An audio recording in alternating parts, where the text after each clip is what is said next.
Box. They will face off against Bailey Falter here to start this three-game set against the Pirates. And a lot of the young guys needed the All-Star break, a few days to just regroup, get away from baseball, rest their bodies.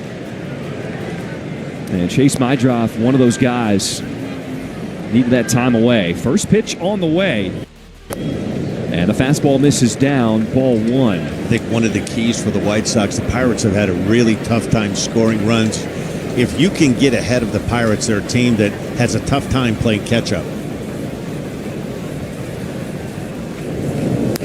Chase Mydroff was a guy who got off to a really hot start after he was called up from AAA. Of course, he was brought over in that trade with Garrett Crochet. Well, his last 30 games, hitting just 168 in a bit of a slump. And this is a guy who would like to get back on track here in the second half. Shoots this one to right field. And there's one away to start this ball game. Hey, White Sox fans, scan, play, win. Play the CHSN Home Run Challenge all season long for a chance to win great White Sox prizes. Scan the code for official rules and prize details and start playing for a chance to win autographed memorabilia and more. First prize is a Luis Roberts signed jersey. Top 10 winners receive a game-used ball. You know what that means, partner? You are 1 for 1 in reads here in the second half. We still have the jeffvook.com coming up, though. Listen, I don't take that for granted. I took that card with me to Atlanta. It's one of those things you can't mess up. I know you're trying to get Jeff Vuk and I to meet. I'm going to hopefully get to a game on one of these homestands. I butchered that thing pretty bad when we were in Citi Field in New York. You're going through the airport, emptying your pockets, putting everything in secured places. But I got to hold on to the Jeff Vuk read. I got to make sure it's on me at all times. It does. And I was expecting to be put on waivers by Jeff Vuk. So I'll know if I need any insurance needs. I'm going to have to really make amends with Jeff Vuk. But don't worry, Jeff. We'll get it straightened out. One away in this first inning, Austin Slater. Here's the 1-1 pitch on the way. Slater's really carved out a role for him as a guy who just slugs against left-handed pitching. We saw what he did in that Dodgers series against Clayton Kershaw, his 4th home run off of him in his career. He keeps this up, we might be labeling him the Kershaw killer. Never know with the trade deadline coming up in a couple of weeks if there's a team looking to say, hey, how do we put the handcuffs on Kershaw? This might be your guy. There's a bunch of pieces on this White Sox team where Chris Getz could be receiving some calls here less than 2 weeks away from the trade deadline. 2-2 pitch. And the air to left center field. This is Cruz underneath. There's 2 away in this first inning. Yeah, this is a really big ballpark. Really, if you're going to hit home runs, it's more to right field. There's a short porch down that left field foul line, but there's a lot of ground to cover here in the gaps in right and left center field.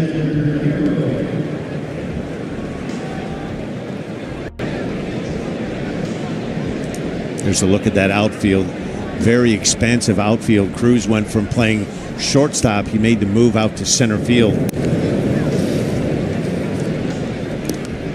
Well, this is a place that you'd love to pitch. Unlike Coors Field, the fewest home runs in a venue this season here in Pittsburgh.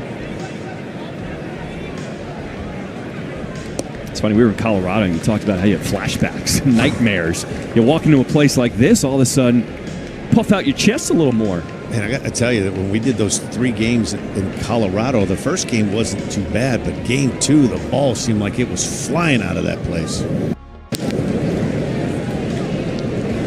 It was Edgar Caro getting his first home run of his career in Colorado. And he steps up here in the 3-hole. 2 balls and a strike to count to him. Love the fact that after he hit the home run, he had gotten silent treatment for about a good 10-15 seconds it seemed like Mike Talkman was the chairman of that. Sit down, everybody. I'll let you know when to go give him some high fives. Home run he'll never forget. He took it well. 3 balls and a strike. This one is well hit to left field. Backing up is Tommy Pham. Looking up, and this one is out of here. Edgar Caro, his second big league home run.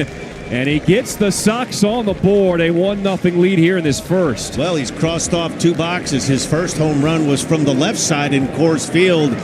Switches around from the right side and says hello to a Bailey Falter offering it. It was a no-doubter.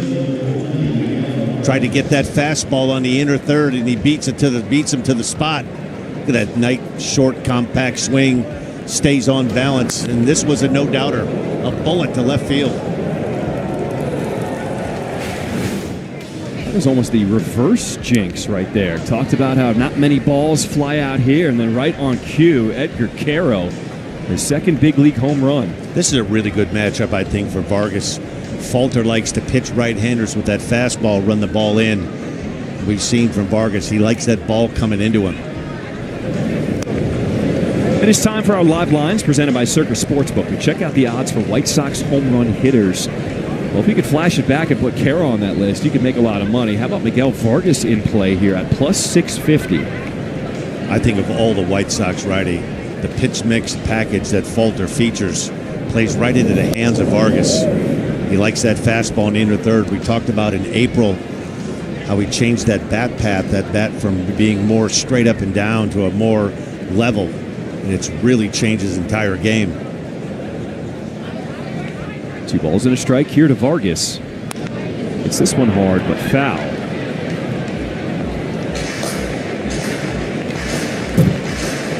Vargas, another one of those guys who've had an up and down season. We talked about that slow start. April 23rd made that swing change. Then he was red hot and then cooled off a little bit heading into the break. Let's see how he starts this second half. Lays off the splitter. And now the count will run full with 2 outs in this first inning. You know, what a thing is always challenging for young, not only pitchers, but position players is that second half. Try to back up and make some progress. This one down the line in left field. Back it goes. And just foul. For a second there, I was going to think Mr. Vargas was going to make me look like a prophet. I think of all the White Sox hitters, this is the best matchup as far as what Falter offers.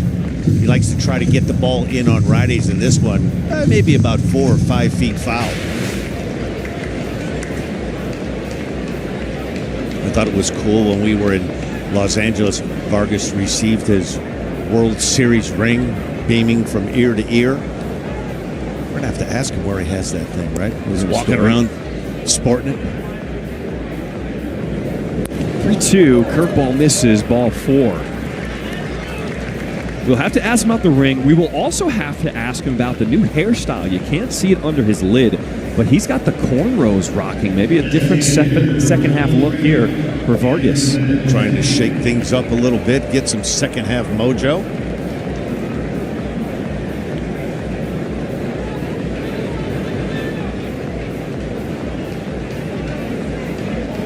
Runner on at first, 2 outs for Andrew Benintendi.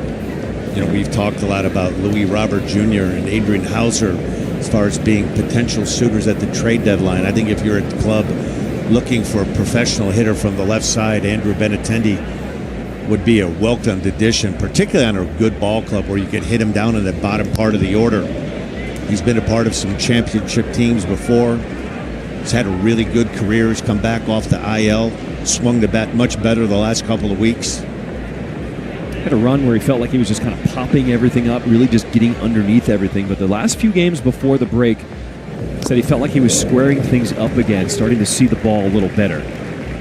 Like that swing right there. You get a 2-0 count. You're sitting on a fastball. He gets it, turns it loose. Those are the kind of swings you like to see when you have count leverage.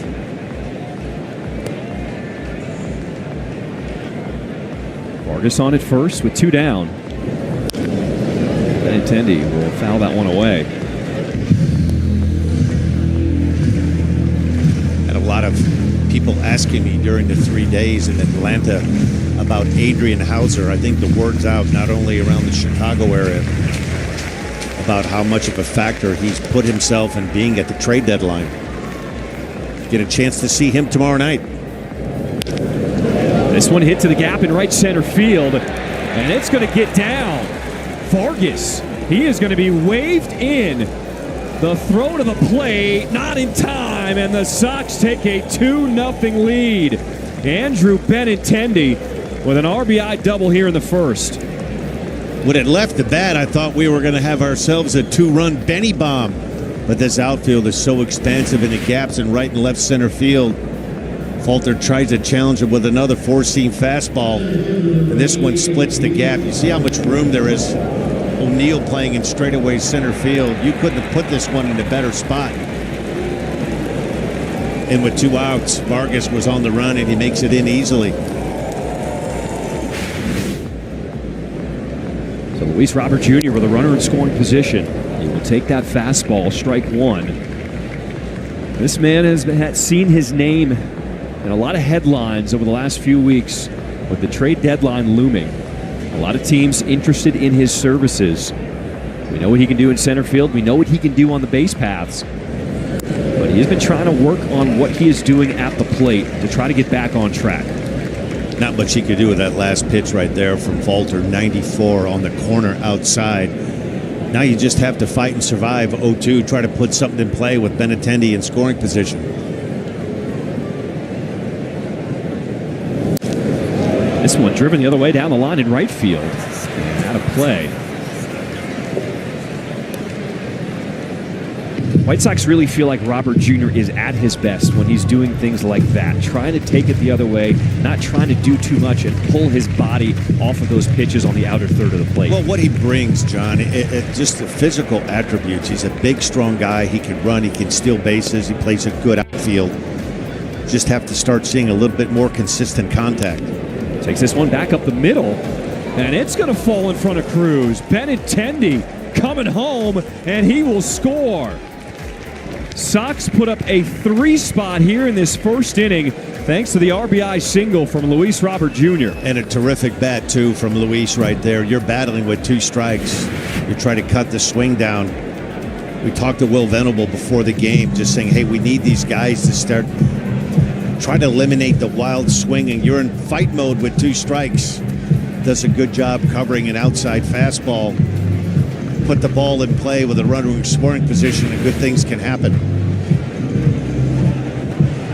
And Dan, the best part of all this damage, it has come with 2 outs here in this first inning. The home run by Caro, a walk to Vargas, Benintendi the RBI double, and now the RBI single for Robert Jr. Yeah, and if you're Jonathan Cannon right now, sitting in that dugout, this is about what you asked for. You have a team in the Pirates that have struggled to score some runs. Right now, you have a big 3 spot put up on that board. Every ball that has been put in play off Bailey Falter has been in the air. And this is another guy at the plate who is a threat to go deep, Lenin Sosa. We know that Luis Roberts had good speed with 2 outs here. Wouldn't be a bad time to go ahead, and if you feel like you can get a good lead off of a lefty, try to get yourself into scoring position. There goes Robert Jr., the throw to second. Mr. Plesac, you called it. Stolen base for La Pantera. Yeah, that's some of the things that he brings to the table, right? If you can get a little bit more consistent contact. For a big guy, he runs awful well. You go on the first move off of a lefty. Turns on the burners early for a big guy. He gets into his stride quickly.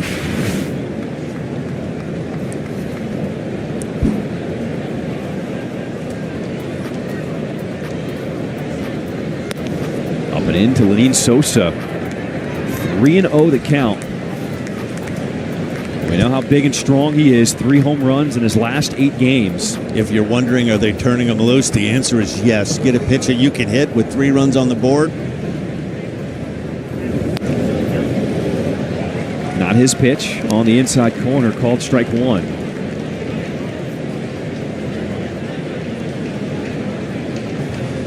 The Sox are certainly making Bailey Falter work. This is a new first inning high this season. Pitch number 34. Turned on and just foul. Boy, Edwin Jimenez, third base umpire. White Sox are getting some really good swings on Falter, some good intel and scouting. Falter likes to pitch right-handers in. As we've seen, he's tried to go in there a few times.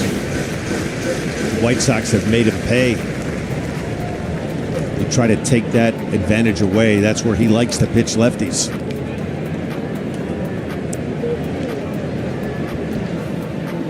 Robert Jr. on at second with 2 outs in his first inning.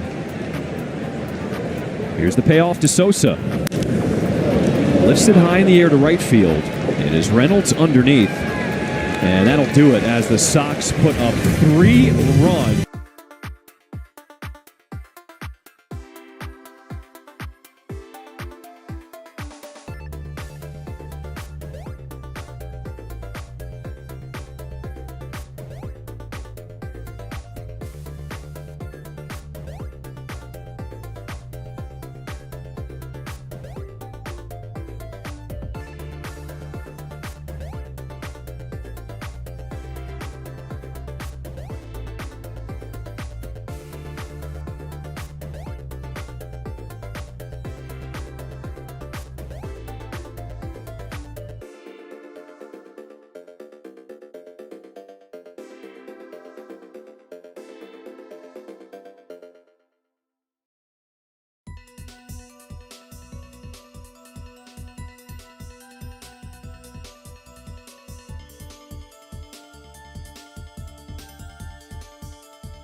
And this will be his 16th appearance, 14th start of the year. ERA is a little bit elevated at 4.44. His job right now, White Sox get 3 runs, just deliver strike 1. And what Jonathan Cannon's going to feature, hopefully he'll fill up that strike zone. He'll throw the cutter a lot, about 27% of the time. The changeup, sinker, 4-seam fastball, and occasional sweeper. This first game back from the All-Star break, as a former player, did it feel different, or was it just getting back in the saddle, things were normal? As a pitcher, I thought it was the most difficult game of the year, particularly for guys pitching in the bullpen. In the air to right field, Slater coming in will make the grab, 1 away. Defensively for the White Sox, going to try to give a helping hand to Jonathan Canna. From left center to right, Michael A. Taylor, Luis Robert.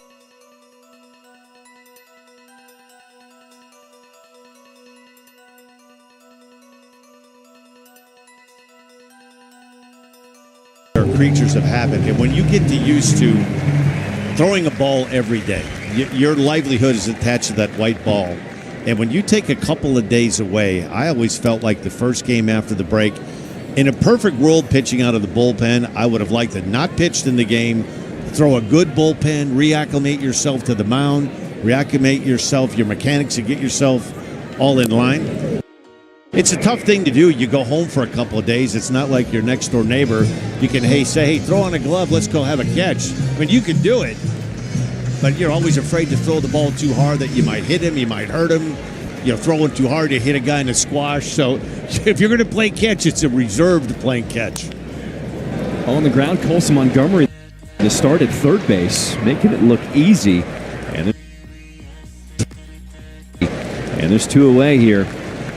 A fly ball out and a ground ball out for Jonathan Cannon. Yeah, this is just what the doctor ordered, right? A team that has a difficult time scoring runs. The White Sox put up 3. Fill up that strike. Bunch 3-4 hits together and beat you. We talked about this Pirates offense that is struggling. A big reason why is their big bat in the lineup at the plate right now, Brian Reynolds. In 11 games in July, he is 4 for 41. That's under 100. He's got 1 run batted in, 1 run scored, and 18 strikeouts here this month. Yeah, it's really been the bugaboo for the Pirates. They have a really good, exciting young starting rotation. We're going to miss Paul Skeens, but they have some impressive arms, and they drafted a good one too, a high school kid with their first round pick. Joined that stable of young starting pitchers that they have.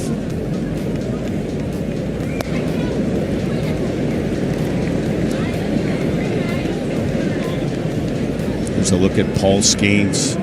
Pitched 1 inning in the All-Star game, struck out a couple of guys, threw nothing but fastballs. On the ground, that's a fair ball. It'll be Vargas with the flip to Cannon, and a good start for Jonathan Cannon. A 1-2-3 inning suck.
Think.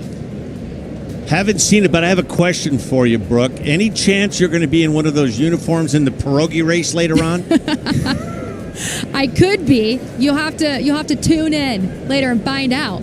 We will know right away. Whatever pierogi you're in, you're out to about a 3-length lead right off the get-go. So just give us a heads up which one you'll be, so we'll keep an eye out on you. I'll let you know so you can put some money on it, right? I'm fast. I am fast.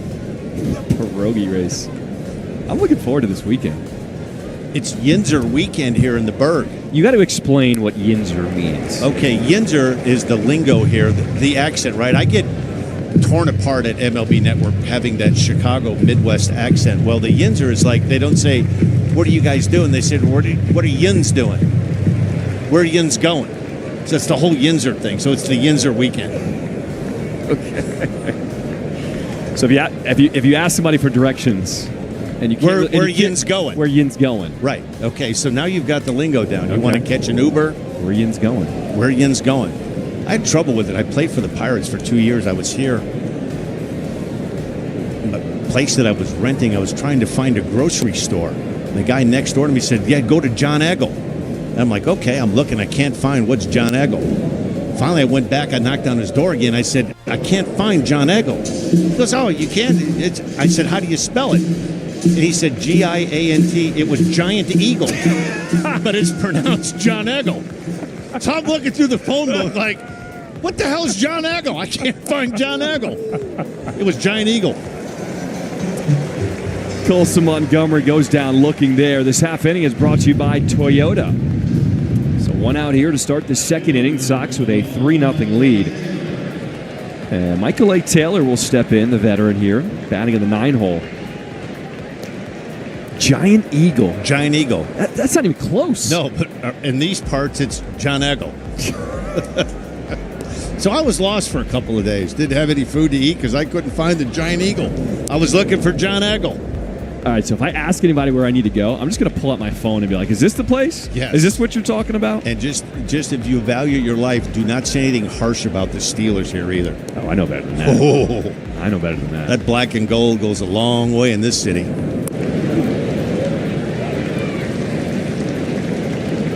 There's a good look at a couple of Steelers fans right there. That's what the Berg's all about, blue-collar steel workers. They look like they're having a blast, don't they, John? Those towels. Down 3-0. They travel. You ever see the Steelers on the road? It is nothing but they travel well. Yellow towels being waved around the stadium wherever they're at.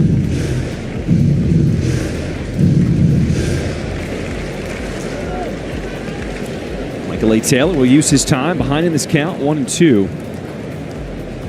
How about the approach the White Sox used in that first inning off Bailey Falter? With 2 outs, scoring 3 runs. Getting his pitch count up here. Here's the 1-2 to Taylor. We had a great about 15-minute meeting with Will Venable before the game. You asked him a great question. What did you want to see from the White Sox hitters, the second half of the season? A little bit better approach. Cut down the wild swinging. This team has struggled a little bit, hitting good velocity fastballs.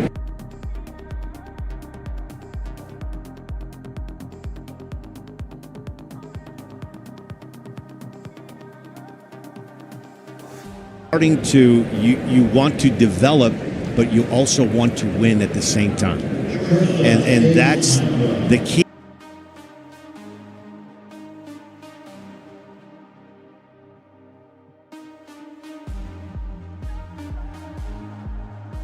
Games. And then it can turn around quickly. Also, as a young manager, he's also very critical of himself. And he said this break was not just a physical way to get better and get healthy.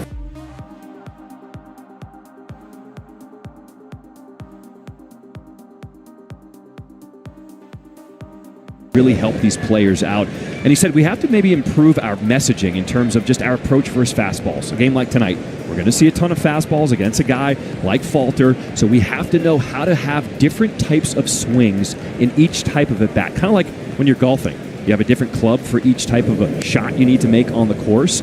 We need to know that we have to have those different swings in our bag available. And that's why I've come across, this is about my 14th game, so impressed with Will Venable.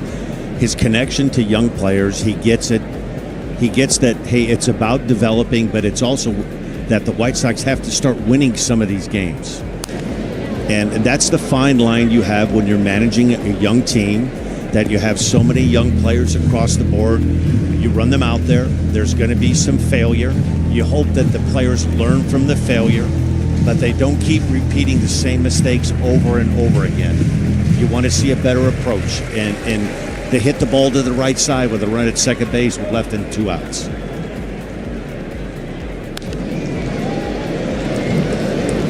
This approach tonight reminds me of that game, the Wednesday night game when we were in L.A. with Clayton Kershaw going. I thought the White Sox had such a great approach in that game when Kershaw was going for his 3,000 strikeout. They made him work. Took him 5 innings. It took a called third strike, but I thought their approach that game was fantastic. 2-2 to Majdroth. Center field backing up is Cruz. They'll do it here for this top of the second. A couple of yitzers here in the third. Steel City, what's up?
and a fast process. Rate makes your home buying journey simple and stress-free. Rate your home team.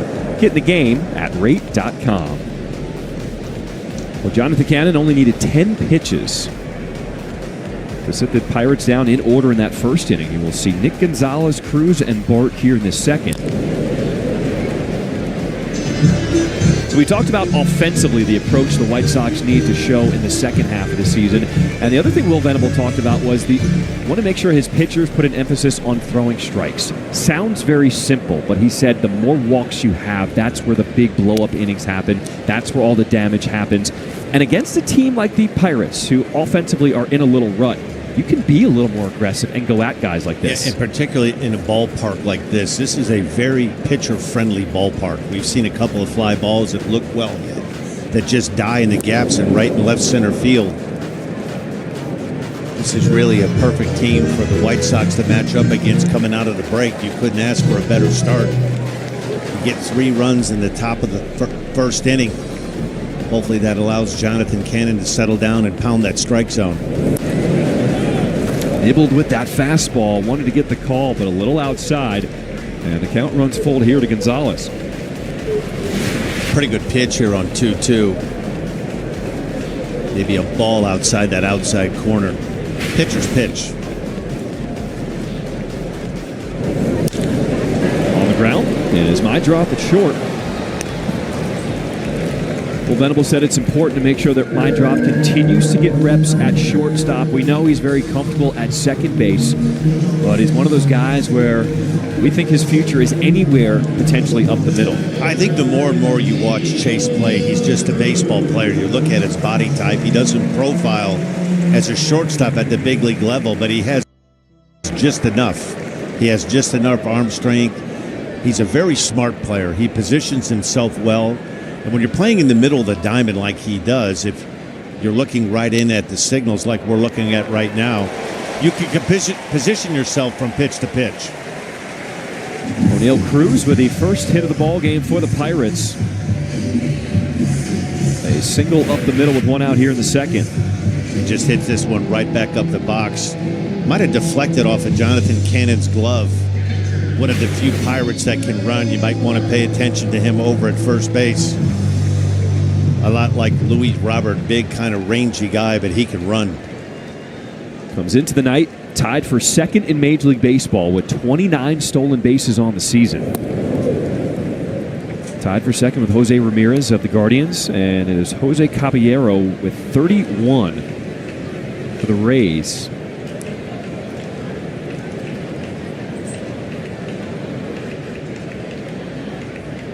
Couple of ways you can slow down the running game. Throw over with the 2 engagements that you can throw there, but strike one is so important. It gives you, as a manager, if you feel like a runner's going, you might want to pitch out. So strike one awfully important with a guy that can run like Cruz can. There goes Cruz, and a hit through the vacant right side. He slid into second. That slowed him down momentarily, but back up, advancing over to third. So back-to-back singles for the Pirates, and they are threatening here in the second inning. Well, this is how the Pirates have to score runs. They really don't have a lot of thump in their lineup. Good job here by Joey Bart, inside-out swing, and a great job by Sosa, decoy. You'll see Cruz go in sliding, and a little bit of a decoy. He hits the deck, still is able to get to third.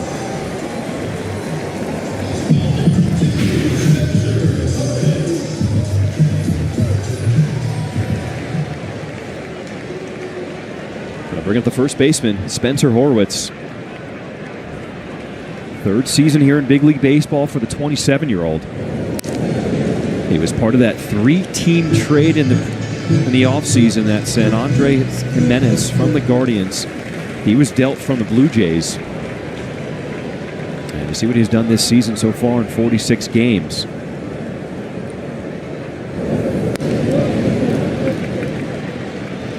The White Sox right now, you would gladly trade an out for a run.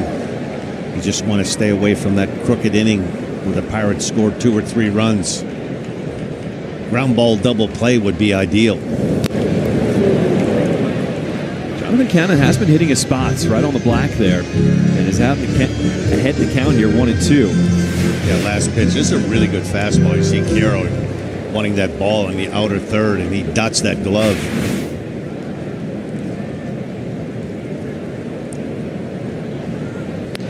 I also love that look. He constantly is looking at that runner at third base. Carroll behind the plate. He has not been afraid to throw behind runners, and he's picked off a couple guys so far this season.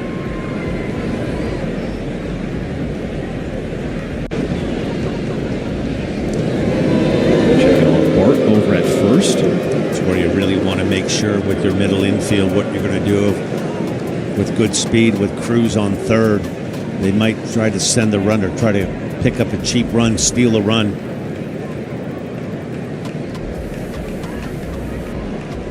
Two from Cannon. Another good fastball there from Cannon. 96 at the knees, down and away. Not a lot that you can do with that if you're Horwitz. All you can do if you're Jonathan Cannon, continue to make good pitches. This one is right on the outside corner. Terrific pitch. 96 with a little cut on it at the end.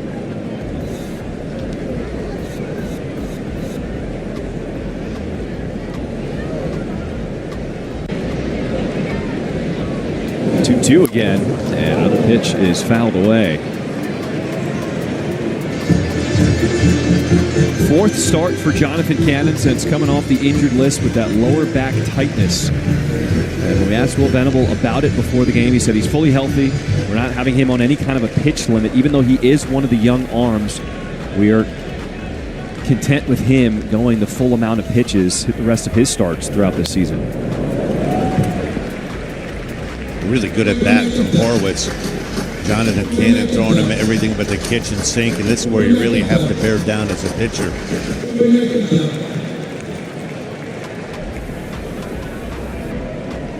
Horwitz has fouled off the last 3 pitches.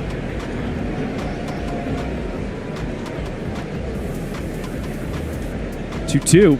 This one put in play to left field. Coming in is Taylor, and he makes the sliding grab. Cruz will have to go back to the bag at third. Nice play by the veteran Michael A. Taylor to keep the Pirates off the board. Yeah, and not a really good read from Cruz at third base. Did the White Sox a favor. Michael Taylor, boy, he closed a lot of ground to come get this. You see Cruz is way off the bag. Didn't give himself a chance to tag up. Kind of pop-up that hung up there for a while. Closing speed for Michael Taylor. Nifty play.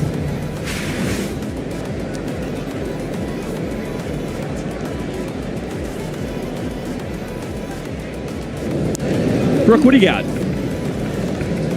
Yeah, guys, there's a little traffic you can see on the base pass here, but this is an area that Jonathan Cannon has been really good in so far this season. Opponents are hitting just 140 against him with runners in scoring position, best in the majors among pitchers with at least 75 batters faced in those spots.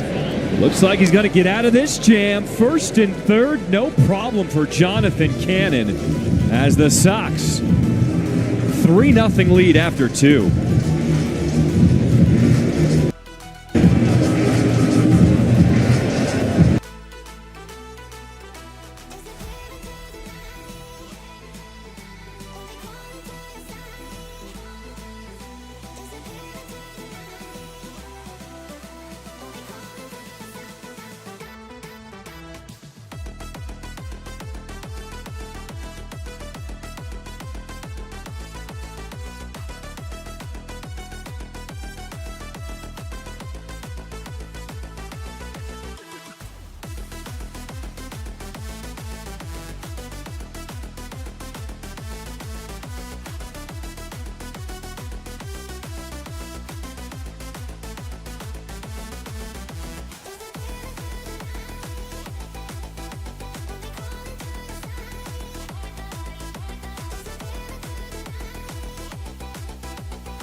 pierogi eating contest here in Pittsburgh.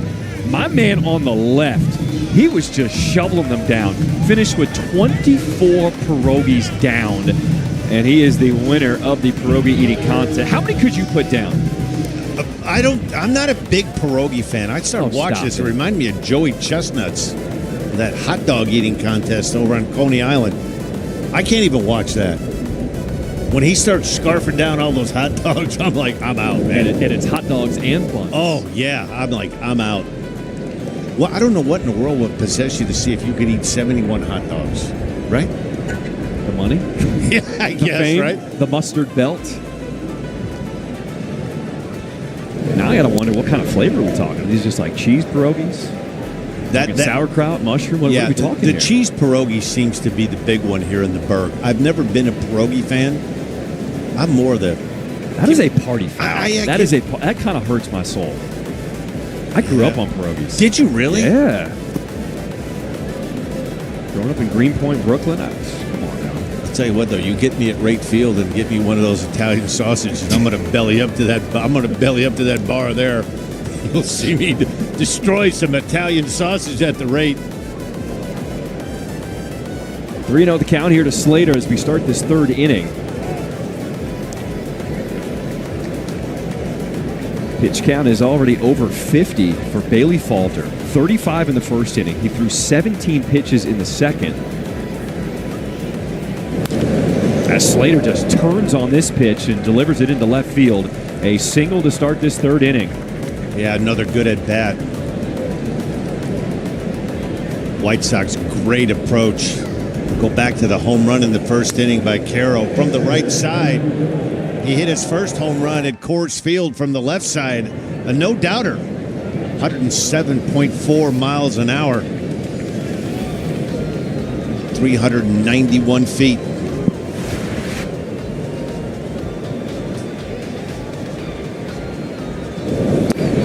And it's something you've commented on early in this game that you've noticed. The approach that the White Sox are using here against Falter, very similar to the way they approach Clayton Kershaw. And it's easy, I guess, in a sense, against Kershaw because you knew what was on the line, or you knew the stakes. You didn't want to be that guy to strike out.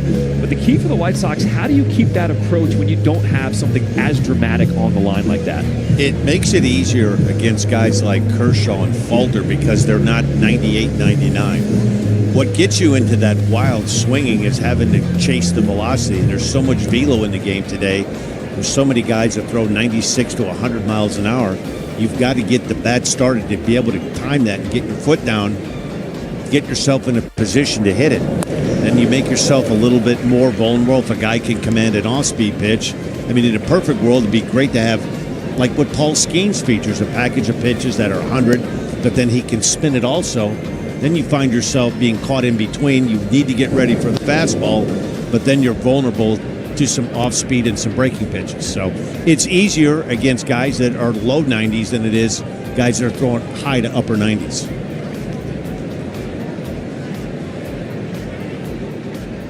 Vargas waiting on deck. Nobody out in this third inning. A theme that's come up this season, having two rookie catchers, Kyle Teal and Edgar Caro, and how you use both of them, how you decide the playing time. And we saw the splits earlier in this at-bat. Edgar Caro really hitting well against lefties. Sprays this one into right field. Reynolds will come on to make the grab. All right, I saw some T-shirts in the clubhouse. Brooke, do you know what's going on with them? Yeah, guys, how about this for being just a great teammate? Miguel Vargas had T-shirts made to celebrate Michael A. Taylor's 10 years of MLB service time. His mom owns a T-shirt company, so he had her design shirts with pictures of Taylor. You can see right there on the front. And 10 years, Diamond Veteran on the back. All the guys were wearing them in the clubhouse, and Taylor just told me it was a really nice gesture and just a cool way to celebrate a special milestone in his career. I love that, especially because we have highlighted the youth movement on this team, but the youth movement can't be successful without key veterans to help them along the way. Yeah, a nice little perk that comes with that 10 years of service time. You get yourself a nice gold card from baseball that enables you to get a couple of complimentary tickets at any ballpark of your choice. Fly ball straightaway center. You might think that motorcycles come out of left field, but nope, you just aren't looking. Know your blind spots and start seeing motorcycles. It's not a game. I know you're going to ask me where my gold card is. You know how bad I lose things. I was late for the bus. You were waiting for me. I lost my backpack. Looked all over in my hotel room, and I don't know what in the world I did. I put it in my suitcase. Went down to the bus at 3:40. I like to be early. I'm from that Bill Parcells school. If you're 5 minutes early, you're never late. I saw you sitting on the bus. I'm like, I don't have a credential to get in. You know, I didn't have a storied career in Pittsburgh where I could walk in and they would know me. So I went back up to the room, tore that room apart, opened up my suitcase, and there was my backpack. You know what's interesting? Here in Pittsburgh, they have one of those scanners that can detect your face and your eyes. Yeah, I was unknown. Pick up your image. Right. As you walk through, it goes, Yeah, unknown. You know, story of my career, though, John. Brooke went through, picked her up right away. Oh, that's Brooke, that's Brooke Fletcher. Yeah, you right off the get-go. Your smiley face. I walked in. This guy was like, do you have your credential? I'm like, yeah, I have it. That's why they give us the lanyard, so we don't lose it.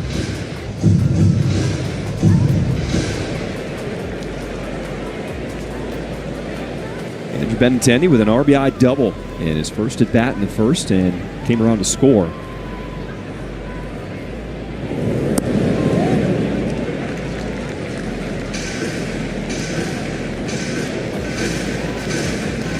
We're seeing Benintendi be a lot more selective at the plate, really choosing the pitch that he can drive. He is known as a guy who likes to attack the first one. But his first two at-bats here, he's been patient so far tonight. Yeah, he really has a good approach to hitting. You could tell by the way he gets into the batter's box. There's a method to the madness. He's been through a lot. He's been on some very good teams. That series in L.A. and Colorado a couple of weeks ago, you could see that his swing was starting to come around. But he's been through it. One of the tough things you go through as a young player are the ups and downs. You think the downs are going to last forever. You're never sure when that next hit's going to come. 2 balls, 2 strikes.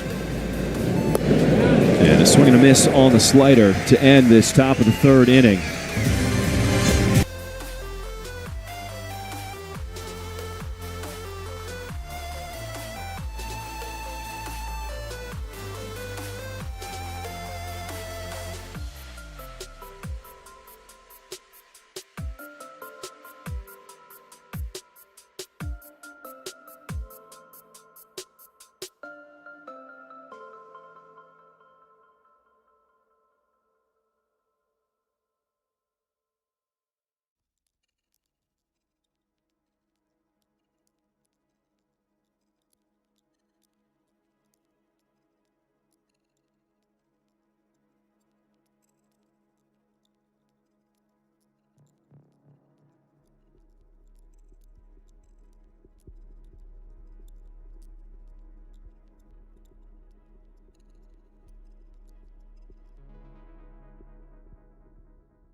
Him out.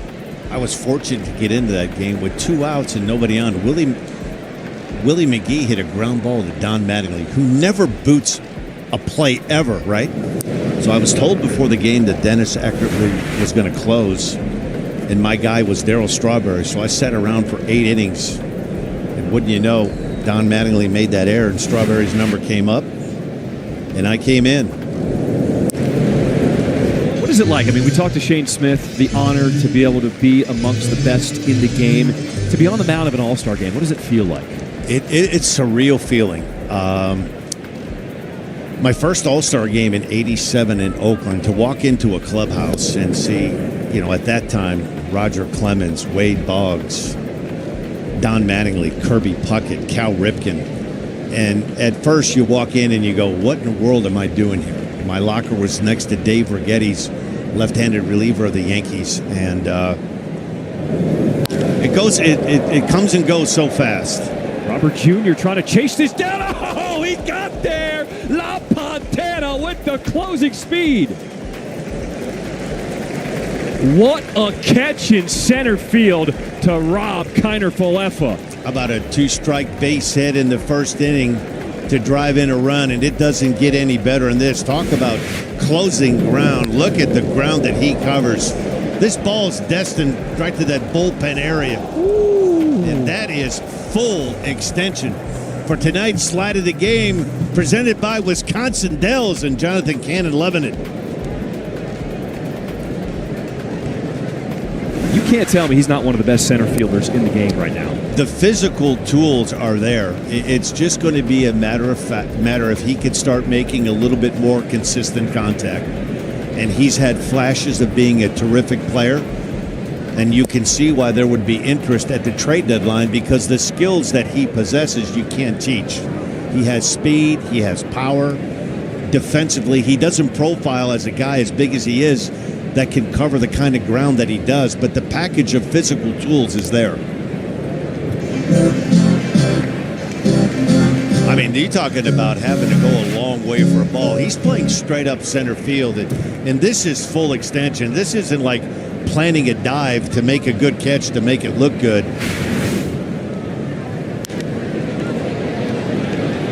Has to come in here. Sosa will call for it, but Robert Jr. tells him, I got it. And hopefully he's going to be okay, as Sosa bailed out at the very last second. You can see Jonathan Cannon, the look on his face. It's like, oh, that could have been disastrous. You have an outfielder going out, Robert coming in. This is normally the center fielder's ball. You can see Sosa heading out with his back towards the play. He calls for it, and Luis calls him off at the last minute, avoiding what could have been a really difficult collision.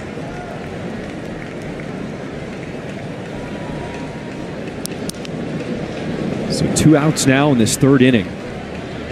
And the fan favorite, Andrew McCutchen, steps in.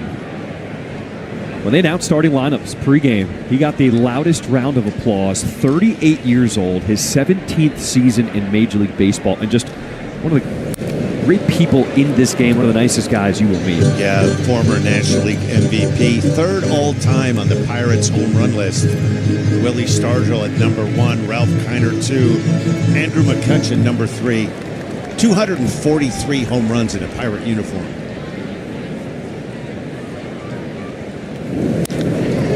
Takes this one out to left field. Backing up is Taylor. And he will make the grab at the warning track. A couple of loud outs as Robert Jr. showing you.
The storm is moving in. I'll give you the souvenir after I catch. Make the final out. Robert Jr. gives this one a ride, and it is out of here. La Pantera putting his stamp on this ball game. Had that incredible catch in the third, and now a solo home run here in the fourth, his 10th of the season. Wow, into the fourth inning, and Louis Robert making his presence felt. Amazing, right? 2-out base hit to drive a run in first. A terrific diving catch to start the third inning, and he gets all of this one. Another fastball that Falter, we talked in the pregame, he likes to pitch right-handers in, and Louis beats him to the spot, and this is another no-doubter. This one's gone in any ballpark, anywhere.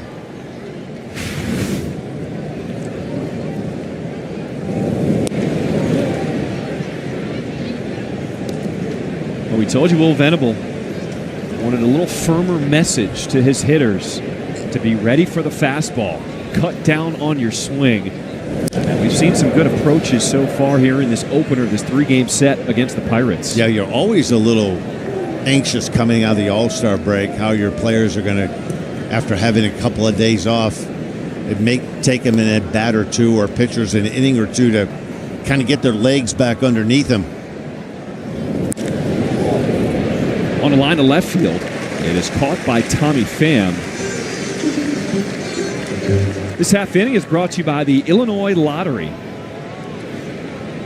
All right, Mr. Plesac, you saw the hairdo for Robert Jr. We've seen a couple of new hairstyles from the guys after the break. Well, what do we call that new look with the blonde on the side of the head of Robert Jr.? I guess we're going to call that. What are we going to call that? What are we going to call that? That Maybe, is I'm I'm ready to take off and go. That is, okay, the fun and games are over. I'm going to start flashing some leather. The Flash. We're going to call that Flash. the Flash. The Flash, okay. I'll tell you what, if you're here scouting and wondering if Luis Roberts still has anything left, and I know he had a poor first half of the season, a great approach with 2 strikes in his first at bat, hit a soft line drive.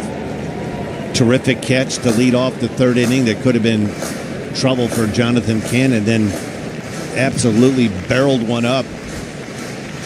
Through 4 innings, it's been the Louis Roberts show. There's no doubt about it. And then you got Bailey Falter already at 75 pitches here in this 4th inning. Turned over to the right side. Falter having to cover the bag, and Colson Montgomery with the hustle will beat it out at first base. One of the things that helps from hitting from the left side, you get pulled on an off-speed pitch, but he's coming out of the box, leaning towards first base, and right here he could smell it.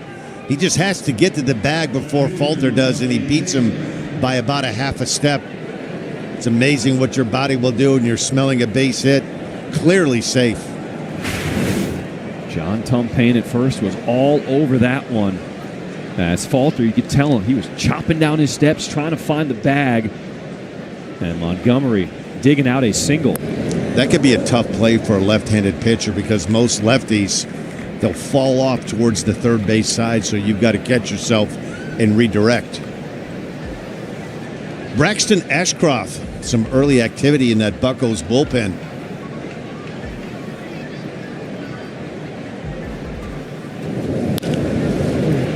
Taylor, third base, it is Hayes, starts it off for 1. And a double play is turned. Solo home run by Luis Robert Jr.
Slater will get it back in and will hold Reynolds to a double to start this bottom of the fourth inning. Well, one of the things you want to do if you're Jonathan Cannon, continue to pump strikes.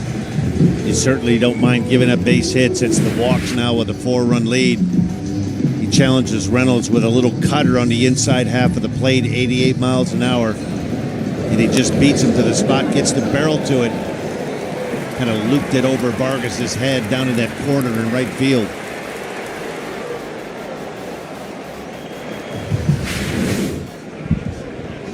It was quite a ride the last 15 games heading into the All-Star break for the Pirates, as this one is sent into center field. Backing up Robert Jr., and he makes the catch over his head. Reynolds tags, advances to third with one away here in this fourth inning. Boy, and another terrific play by Luis Robert Jr. That could be the most difficult play for a center fielder, that ball that's hit directly at you. Coming off the bat from a righty, it's going to tail more towards the gap in right center field. You see he turns his back, but he never loses sight of the ball. Figured out he knew where the warning track was and where he was at with the wall. He made this play, which is not an easy play. He made it look easy.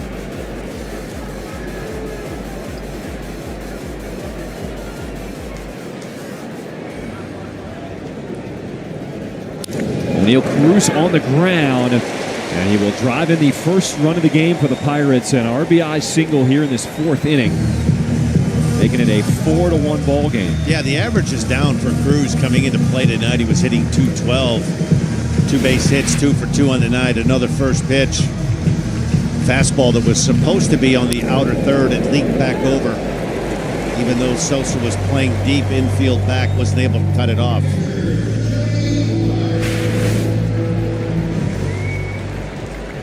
Well, we're seeing a different approach from these Pirates hitters the second time through the order. All 3 hitters here in this fourth inning have swung at the first pitch. So Bart will change that trend. And Jonathan Cannon has said a lot about this second year. In order to advance and in order to improve, he's got to notice those things and be able to make those adjustments on the fly. And we saw that in a game about 3 weeks ago in Baltimore. One of the few times Adrian Hauser struggled coming out of the gate. The Orioles were jumping him early on in counts. Lineup turned over the second time. More curveballs, more changeups first pitch instead of first pitch fastball. When that happens, when the lineup is making an adjustment, whose job is it to notice that? Is it the pitcher on the mound? Is it your catcher? Is it somebody on the bench? More than likely, it's going to come from your catcher. You know, they have the best view. You're sitting there, you're giving signs, you're eyeing down where a hitter's at, and you kind of have an idea of, hey, they're changing their approach, so we have to switch up and do some things differently. Now, it's a lot easier to do that, John, when you have a guy like Adrian Hauser that can command multiple pitches. But when you're with some of the younger pitchers on the White Sox staff, in theory, yes, throw first pitch curveball, but it doesn't do you much good if the first pitch curveball is ball 1, and then the next pitch is ball 2. Then you've kind of painted yourself into a corner, into a fastball situation.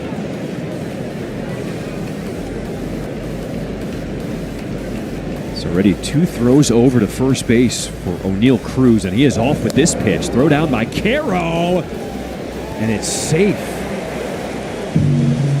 Yeah, really good slide there from Cruz.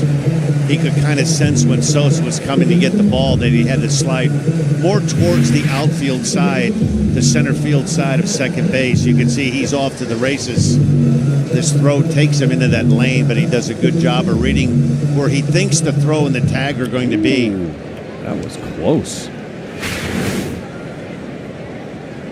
Sox deciding not to challenge, so stolen base for Cruz. Bart turns on this one. Out of play.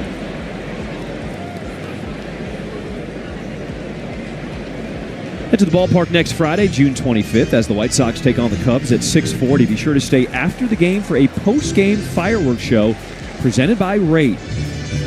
You know that's going to be a goodie. Crosstown series. This time it's at our place. Cubs won this afternoon. They kind of slowed that roll down. The Red Sox had won 10 straight. Cubs won that opener of that 3-game series 4-1 at Wrigley this afternoon.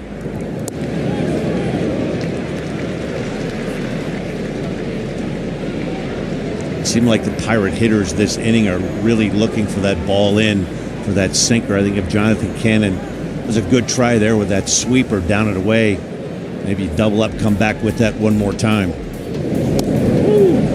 Sinker called, strike 3. Boy, that's a great package of pitches back to back. You throw the sinker, you throw the sweeper that just missed.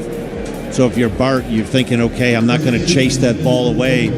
And he throws that sinker and it tails back in. It catches that top quadrant. Good look at it right here. That ball tails right back in. Really good job of selling that by Caro, too. Not stabbing at it, letting that ball run back in.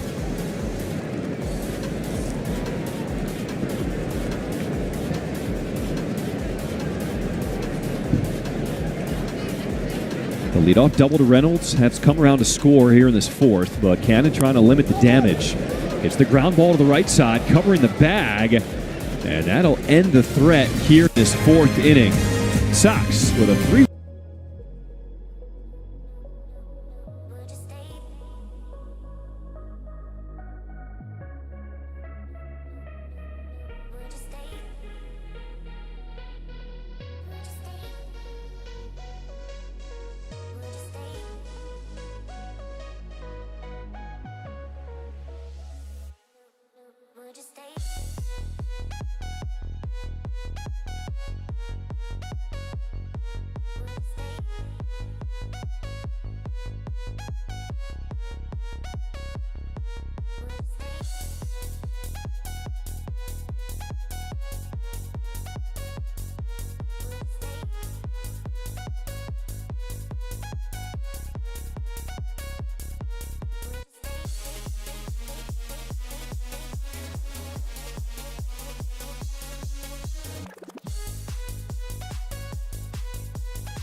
Hear pitchers talk about that all the time. It's time to get on the backfields and go through some PFP, pitchers fielding practice. So the starter for the Pirates only went 4, and a new pitcher on the mound to start this 5th inning.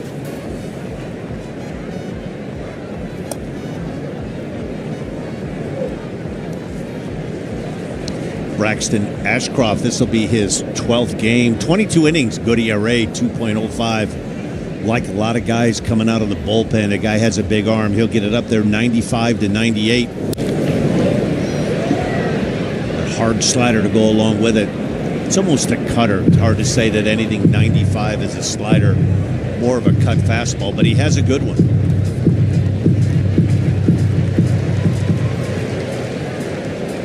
All 2 strikes here to my draw.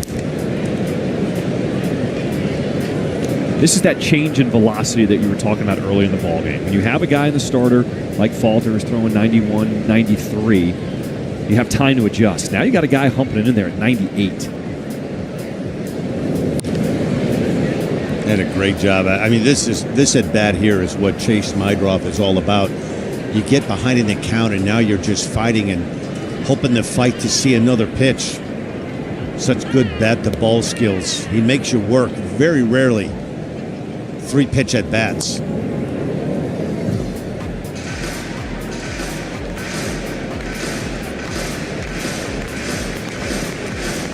This is his unique skill. He has the ability to get on base, whether it be a walk, fouling off pitches. Just complete command of the strike zone. 2-2 to my draw. Sends this one in the air to shallow left. And it's time now for a message from Powering Chicago. At Powering Chicago, we build more than electrical infrastructure, we build the future.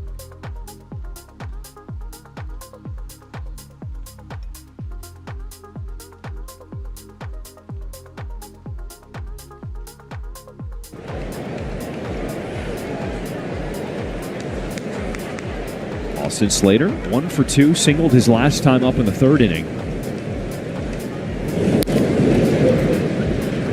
Good look at the velocity from Ashcraft. That one 98 miles an hour. A little bit different approach than starter Bailey Falter from the left side. It was 92, 93 with a little changeup and slider to go along with it. What makes it so tough to hit right now in the big leagues, John, is there's so many pitchers, and every team is looking for the same thing. Guys with velocity and guys that can spin it.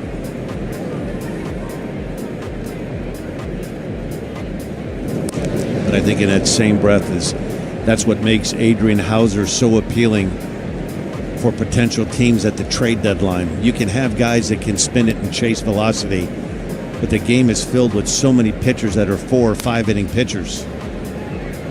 As a foul ball, so Slater go back into the box. So many teams right now, their bullpens are beaten up and battered. Even a team like the Dodgers that has a stable of terrific starting pitchers that have been hurt, they've gone to the bullpen a lot. Same thing with the Cubs. The Blue Jays have done the same thing. And I think what Adrian Hauser brings, a guy that can manage a game, get you into the 6th and 7th inning. I don't care what kind of team you are, first place team or chasing a wild card. I can't see how a guy like Adrian Hauser wouldn't be a huge lift to a starting rotation. And he's come a long way. He was released last year by the Mets. We talked to Will Venable before the game, and I mean, he agreed with me. I just think I don't know a team out there that thinks they're in contention that couldn't use what Hauser brings. With the stuff you've seen from Hauser, would you be comfortable starting him in the playoffs? I wouldn't think twice because he can manage a game. And one of the things you guard against, you have guys that are throwing 98 to 100, but there are a lot of 5-inning pitchers. And sooner or later, you have to take some stress off of the bullpen. And what I've seen from Adrian Hauser is 3 things, John. He can locate his fastball. He can manipulate the breaking ball. He holds runners really well. But more importantly, he's not looking for help in the 5th and 6th inning when he gets in trouble. There are guys that have an eye on that bullpen when that pitch count starts to get near 75, 80. Adrian Hauser, I don't think he feels good about himself unless he finishes 7 innings. And those kind of guys, they don't grow on trees anymore in baseball. So the first walk of the ball game for either side as Slater is on at first with 1 out for Edgar Caro at the plate. You talk about guys not going deep. The White Sox knocked out Falter, going 4 here.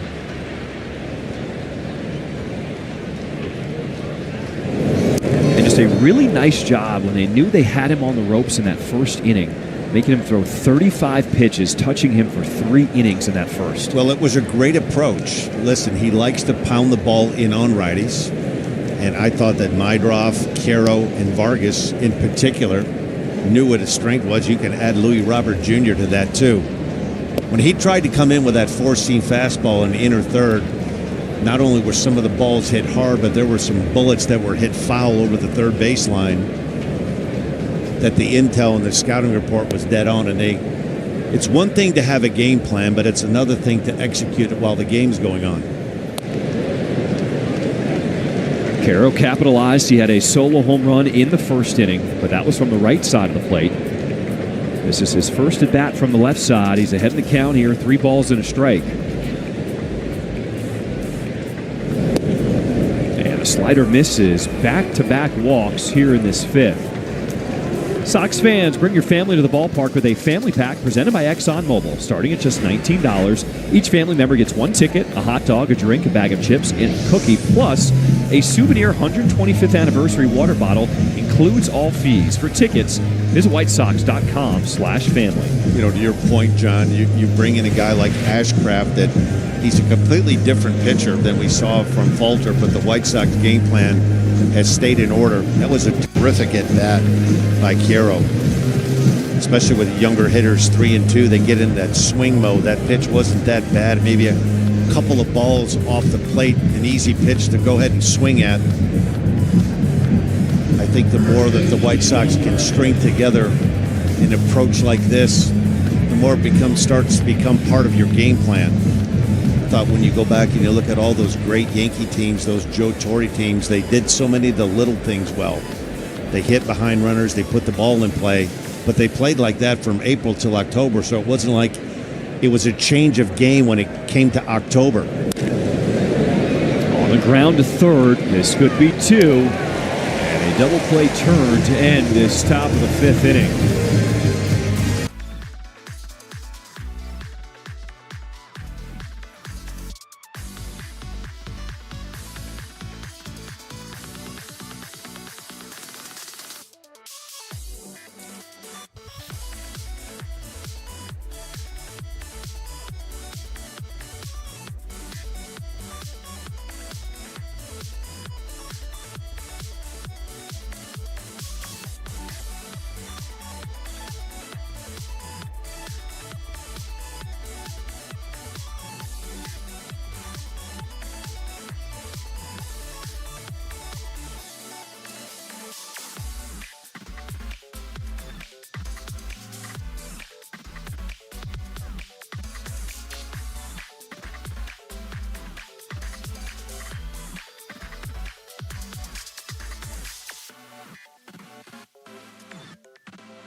Talked to him before the game. He said, we can't get to that point, but we also have to stretch these guys out enough so that 140 doesn't seem like too far of a push for next season. So it's a fine line, and he said it's going to be a dance, essentially what the White Sox did last year with Garrett Crochet. It was going to be a week-to-week plan where they were going to adjust it start by start and just see how each guy feels and figure out what their limit is going to be. This is always the toughest inning for a starting pitcher, to try to register to get that win, to get through the 5th inning. Pitch count well in order, 54 pitches here going into the 5th inning for Jonathan Cannon. He's been filling up the zone with a lot of strikes. What we do know, after tonight, we will see Adrian Hauser tomorrow on the bump in Game 2, and then it's going to be Aaron Savali on the bump to finish out this series here in Pittsburgh.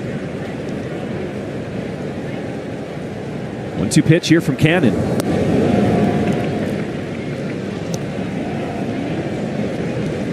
Faces 8-9-1 in his Pirates order. Keep Ryan Hayes leading things off.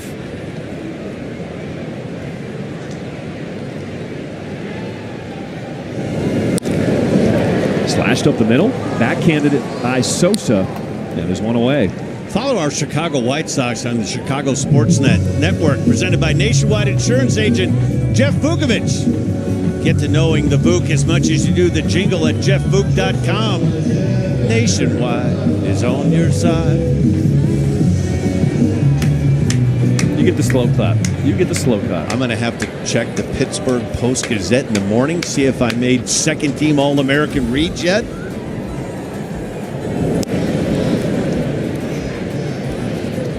don't know if the Yinsers have caught on to you yet. They'll know. They'll know by game 2. They'll know. And hopefully Jeff Vuk sitting at home watching this game on CHSN tonight is breathing a sigh of relief. I could tell in the household when that he kind of gets a heads up. They text him when that read's coming. After that series in New York against the Mets, he had his ears covered from what I understand. You make up with it. The soothing tune. The way you sing Nationwide. Yeah, I let social media take that part. They like when I sing it, so I'm just giving them what they want. Give the people what they want. Jonathan Cannon has given Will Venable and the White Sox just what they want to. The Sox scored 3 in the top of the first inning. He's been filling up the strike zone. 61 pitches with 1 out here in the 5th. Faces the veteran shortstop Isaiah Kiner-Falefa, 30 years old, 8th season in Major League Baseball. Slashes this one to the gap in right center field. And it's going to go all the way to the wall. Robert Jr. will get it back in as Kiner-Falefa, a 1-out double here in this 5th inning. Yeah, there's a lot of speculation that several of these Pirate players may be on the move at the trade deadline, and Isaiah Kiner-Falefa could be one of those guys. He's become a better hitter in the last couple of years. He can play just about any place in the infield. Played some shortstop and third base with the Yankees. This one he hits quite hard, 103 miles an hour off the bat. He's played for the Rangers, Yankees, Blue Jays, and now the Pirates. As you mentioned, his name has come up a lot in potential trade talks. Pretty much anyone on the roster for the Pirates, they have let it known that they will be sellers at the deadline. And Kiner-Falefa, who has a gold glove, is one of the names who is potentially available.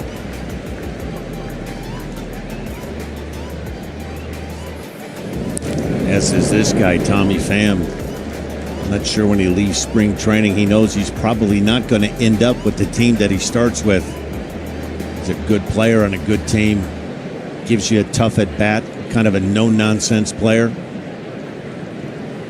Early in his career, he found out he had a degenerative eye condition, and he's been working with his vision ever since. He said weekly he's been trying to change his contacts this season to really get it dialed in, to really see if he can see the ball a little better.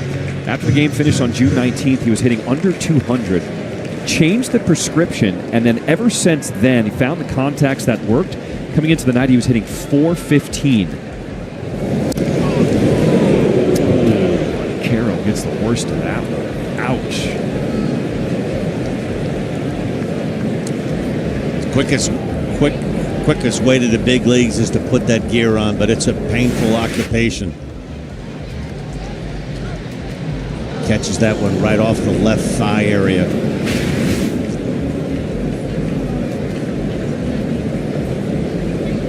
Not only do you have to worry about trying to get your pitchers, and everybody has a different package of pitches, but you're constantly dealing with foul tips and balls hitting off the mask. You see this catches him right in the left thigh area. No protection from that chin guard. You can see his reaction from his face. Join us at the ballpark next Monday, July 28th for Christmas in July presented by Cordet. Receive a limited edition Aaron Rowan Christmas vacation-themed bobblehead when you purchase a specially priced ticket. Now, there is limited availability. To purchase tickets, visit whitesox.com/promos. 2 balls, 2 strikes, the count here to Tommy Pham. Chopper over the middle. My drop charging. And he will make the play on the move for out number 2. Yeah, that was a terrific comeback from Jonathan Cannon. That at-bat was set up by a 2-0 breaking ball that he was able to throw for a strike to get back into the count. It sets up that good sinker. You see this sinker that's up. He's kind of one of those backwards righty. He pitches more up in the zone with that 2-seamer. It's hard to get the ball in the air off of him. And a nice play by Mydroff and by Vargas to get that foot out of there and not get stepped on.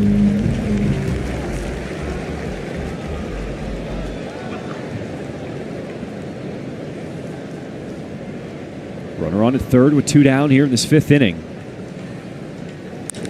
And McCutchen will fly out to Mydroff to end the threat. Once again, Jonathan Cannon wiggles out of the jam.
Not being fastball heavy, being able to land the off-speed pitches behind an account. That 2-0 breaking ball to get back into account set up the 2 sinkers. That eventually was the demise of Tommy Pham. A terrific job by Jonathan Cannon.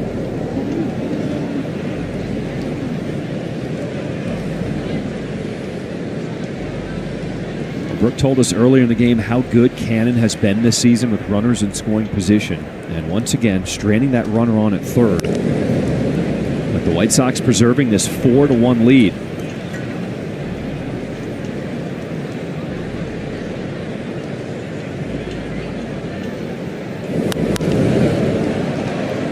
Popped up behind the plate.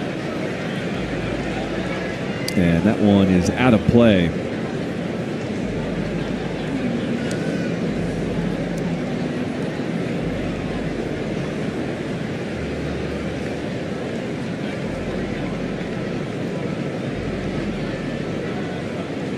Andrew Benintendi is 1 for 2 so far tonight, with Luis Robert Jr. waiting on deck. A home run and an RBI single. Slider misses down. How about the day for Luis Robert Jr.? Now time for the T-Mobile coverage cam. Luis Robert Jr., it's been his night.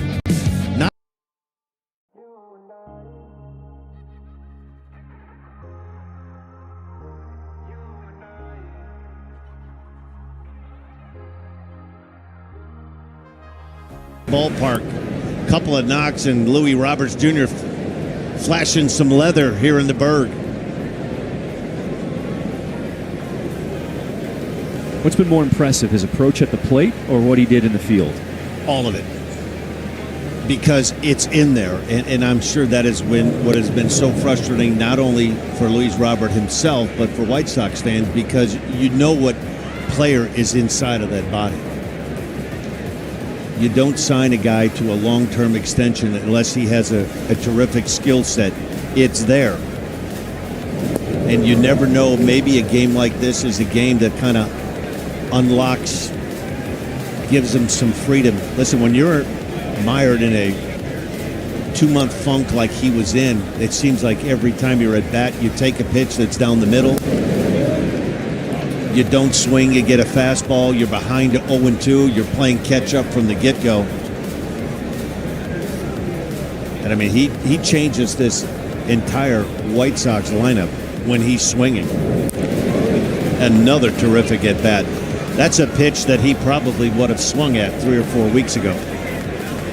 Suit up this season at MLBshop.com. Check out the largest selection of authentic jerseys, caps, hoodies, T-shirts, and more. Visit MLBshop.com for your White Sox gear and today's special offer. That's a great point because we've noticed his patience so far in all 3 of these plate appearances. He's been on base 3 times already tonight.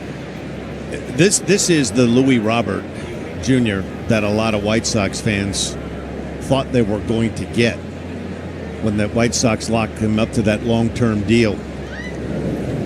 You know, the skill set that he has, John, the guy's a big, strong guy, and he runs well. We've seen defensively how much ground he can cover. There's pop in the bat. And maybe, just maybe, July 18th is the game that turns his season around.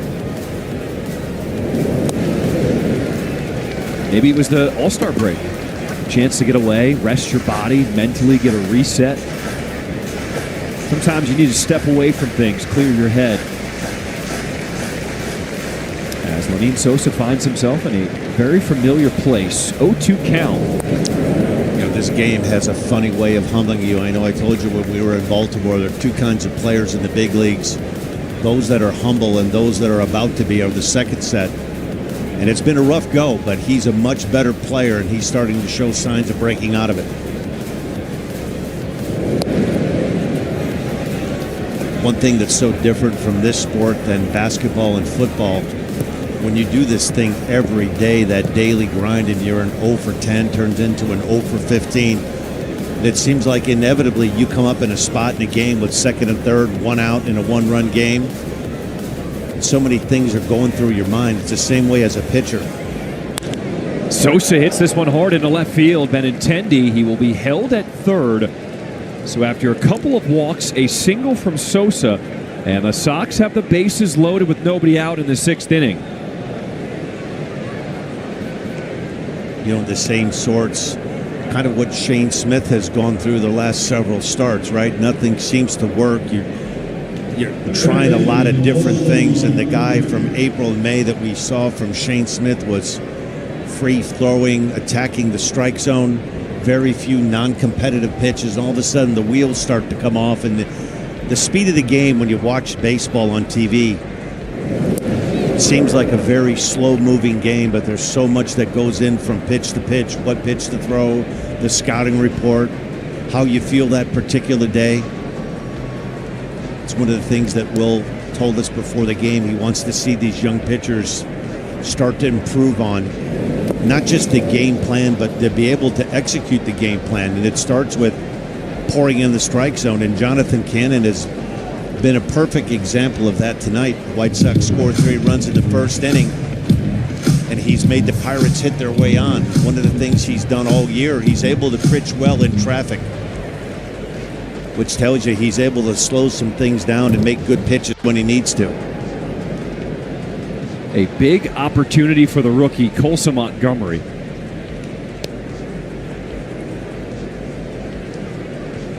One ball, one strike to count. Takes that fastball over the heart for strike 2. Yeah, a team like the Pirates that struggled to score runs all season long, the base hit right here could really change the momentum for the Pirates. Takes a fastball right down the middle. He'd like to have that one back. 11th game of the season here for Montgomery, who made his big league debut in Colorado. 1-2. On the ground at first, and it goes off the glove and into right field. Benintendi scores. Robert Jr. will score. Montgomery ends up at second. And the Sox take a 6-1 lead here in the 6th inning. Another example of putting the ball in play. Good things can happen. You force the action. Doesn't hit it very hard, but with 2 strikes, you're in fight mode. Gets a pitch on the outer third and gets a fortunate bounce. It is ruled a double. So a 2-run double for Montgomery. And we will have another pitching change here in Steel City. How about this offensive explosion for the Sox? A good start here, this first game since coming back from the break. We'll be back after this.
Are his responsibility also. Pirates go to their bullpen. Yohan Ramirez, his 27th game.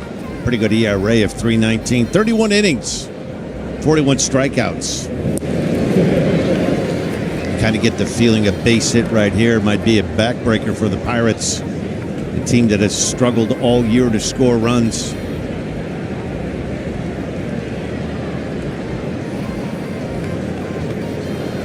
Runners on at second and third. And a swing and a miss on that sweeper. 0-2 the count here to Michael A. Taylor. Yeah, that was a pretty good pitch to Michael Taylor. The rotation and spin on it is really tight. Well located down and away. Pirates playing that infield in. Trying to cut that lead runner off at third.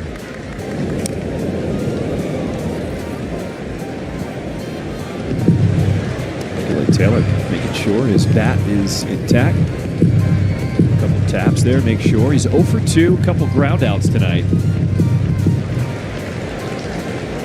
Have to guard against a couple of breaking pitches in a row. He heads up, he might try to elevate a fastball up in the zone. And that's exactly what Ramirez did. Gets the first out here in the 6th inning. Good pitch. Just kind of slow a hitter down to speed him up. 3 breaking balls in a row, and he comes with a four-seamer up. Ties Michael Taylor up. Good sequence of pitches. Infield is in for the Pirates with 1 out. And a sweeper breaking ball starts the at-bat here to Mydroff. And for every pitcher, this is not the kind of guy you'd like up with second and third, infield in. Guy that puts the ball in play, tough to strike out. See that Pirate infield in, trying to cut off that 7th run.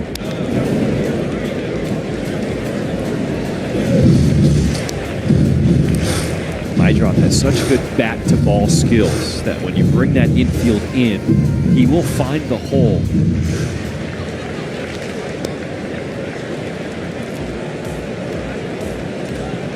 Oh, 2. there's another good pitch that Mydrov's able to fight off to see another pitch.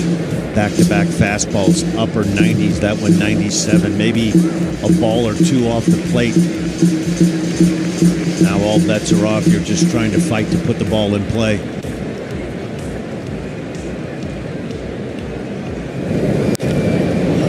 In the air, shallow center field.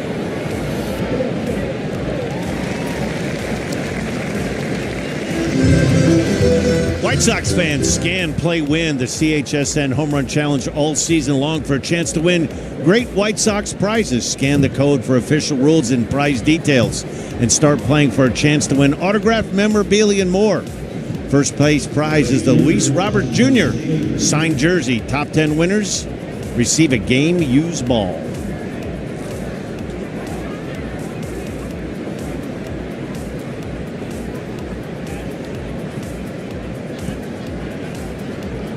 Sox have already scored 2 here in this 6th inning.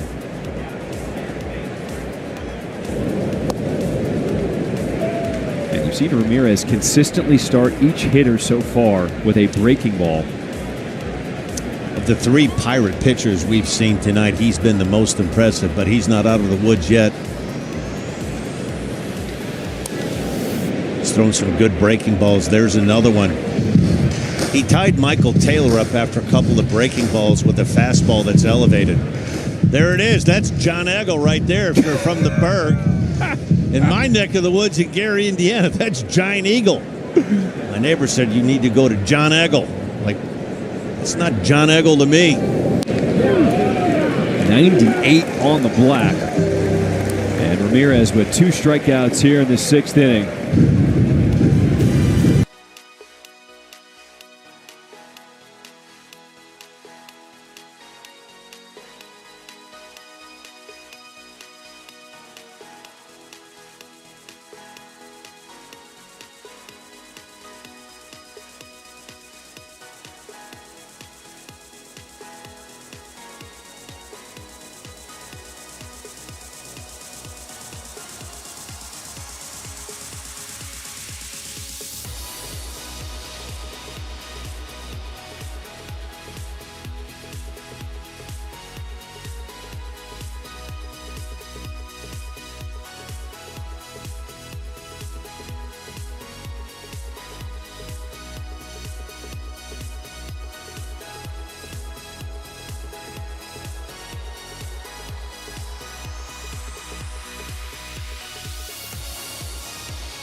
If she says yes, you run. I know our producer in the booth here, Matt Maniscalco, he's getting married soon. This could be an option. I noticed. Maybe send it to your fiance, see what she says. I'll tell you what, he got off his cell phone there, looking at scores from around the league.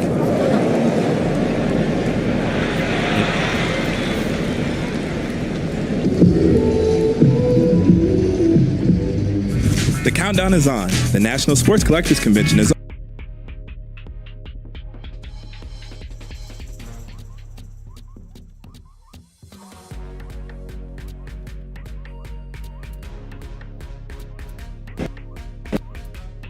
Matt heard me read the promo. He heard, wait, free? Wedding? He's been going through all these, talking to caterers, talking to all these people, understanding how much the bill is starting to rack up. And he's a Sox fan, so this get that submission in there. Oh, he'll be in. I could tell. That phone went down. His eyeballs were glued to your monitor. He was like, free? He was sending his significant other a text message trying to butter her up already. Say, hey, I've got a solution. You know, the photography is going to be like $1,800. We could walk right onto the rate, and it's free. Think of the lighting we'll have. We don't, we don't have to send out invitations. We'll get a standing O. Maybe even that fireworks will go off at center field. Maybe Dan Plesac could be on the field. I'll read to jeffbook.com after you do your vows.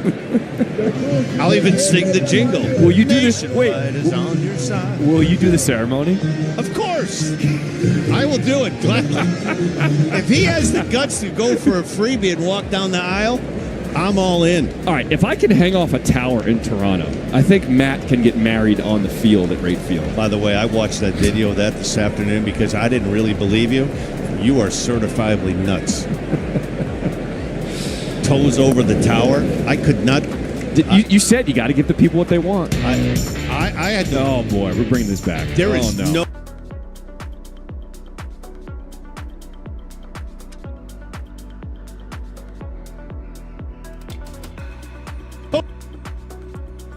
And you look like my grandson Cal when he started to walk. Like, you want to walk, but you don't want to walk.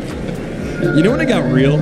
So we have a guide out there, and she goes, you see that building off in the distance? The tallest one you can see in the skyline of Toronto? She says that building, which is shorter than where we're at, is the equivalent of the Eiffel Tower. That's when it got real, and I'm like, oh my goodness, what am I doing up here? In all honesty, when you were making your way up, were you having second thoughts? I was having second thoughts when I got the information saying the ticket's booked. When Brooke came back on air the next inning and said, look what we've got for you. That's when I had second thoughts. You let Brooke talk you into that, and we talk her getting into one of those pierogi. I know. See, you know what, Brooke? That's a good point. That is a good point. Brooke, you are I appreciate Brooke, that. you are a sellout. We thought for sure that was you. That green pierogi had a purse, and we saw you shopping this afternoon downtown in the Berg, and we're like, oh, that's a giveaway. That's Brooke. She's carrying that purse she bought. Guys, I'm working on it. Remember, we have a couple more games here. That's actually been my dream, is to be in one of these races. So maybe it's going to happen here in Pittsburgh. No. See, I committed to it on air. We don't do the maybes, Brooke. Okay, well, if you know a guy, let's set it up. If we can make this happen, will you agree to do it? Yes, I will do it. Oh. See? I don't agree on air. That's how it starts. Oh, we got another one. Sox with a 5.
Found Brooke. That is Hannah. Hannah won the pierogi race earlier today. I want to see how she navigates that suit and carries that purse along with it. Brooke, I hope you bring your running shoes to the ballpark tomorrow.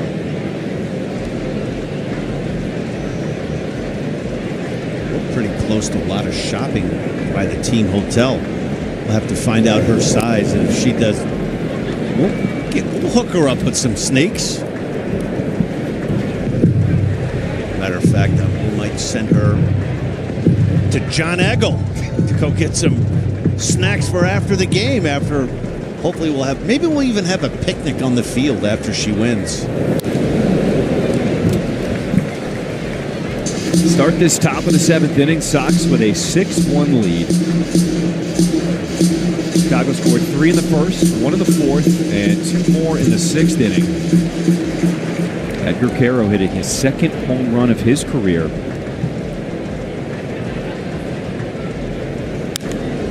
Slaps this one to the gap in left center field. And it's going to continue to move. Gets past Cruz all the way to the wall as Caro will slam on the brakes. His 2nd hit tonight, a double to lead off the 7th inning. Yeah, his 4th at bat, and he's had 4 really good at bats. Hit the home run from the right side. Here he takes a backdoor breaking ball, doesn't try to pull it, and splits that gap in left center field. You can see O'Neal Cruz playing almost straight up. Ball heads out towards that 410 sign in left center field. Had to slam on the brakes. 4 really good at bats from Caro.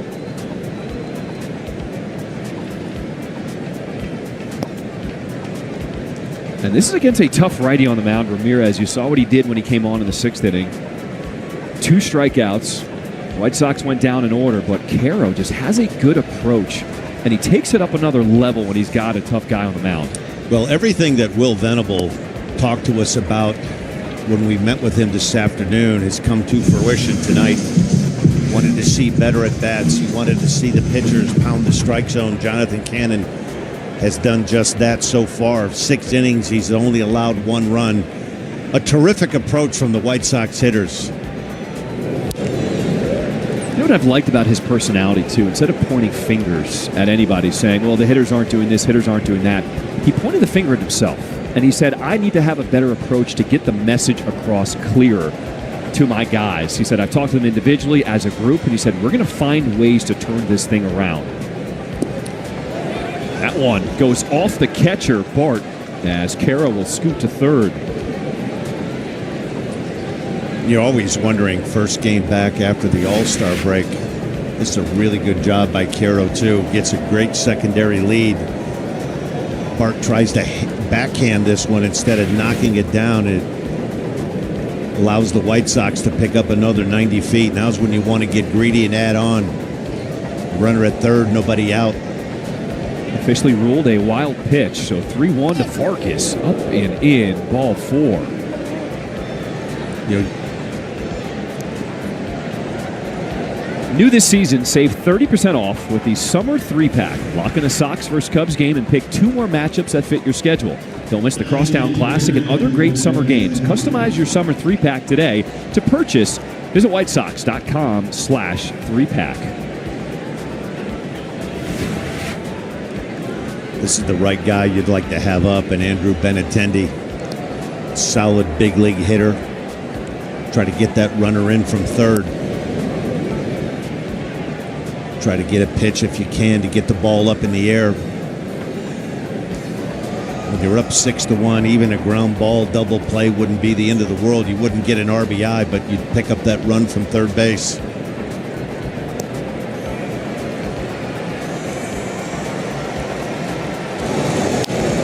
There's the ground ball, and it goes off the glove of Horwitz. Caro will score. Vargas goes first to 3rd. And the White Sox are taking advantage of opportunities here in Pittsburgh. It's now 7-1 in the 7th. You know, you've had a chance to see a lot more games than I have. This is my 11 game, but this approach from the White Sox tonight has been on point. Benintendi gets a ball to hit, put it in play. Horwitz at first base tries to play that on that in-between hop. The ball is hit with a lot of topspin. Keep the line moving first to third, and it's, again, first to third. Just been ruled an RBI single for Benintendi.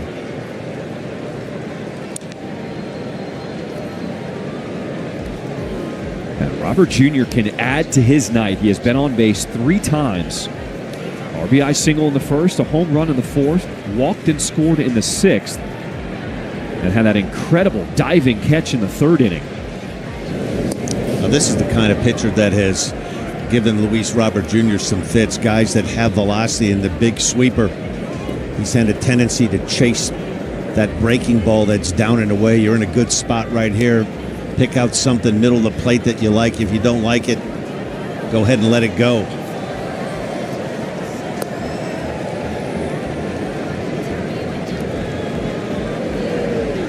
Whatever Louis did over the break, whatever it is, it's working, because he looks like a completely different hitter from the guy before the All-Star break. 3-0 the count, nobody out. Love it. Turn it loose, 3-0, 96-mile-an-hour sinker. When you have some damage in that bat like he does, gets a fastball, and he was ready for it too, gets the barrel to it. Don't be surprised if he doesn't see a 3-1 breaking ball here with an aggressive swing like that. He'd probably like to try to slow him down a little bit. Ball 4.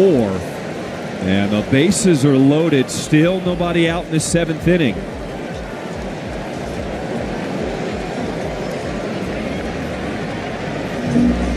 Another good at bat too. They turned him loose on that 3-0 pitch that he yanks foul. It takes a little bit of the confidence away from a pitcher when you're 3-1 to a big, strong guy like Louis Robertson, meeting on the mound here to try to get Ramirez back into the strike zone.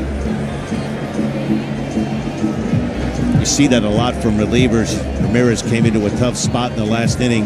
2nd and 3rd, nobody out, was able to pitch his way out of it. Sometimes it's hard to go back out there and replicate that a second time when you've pitched out of trouble.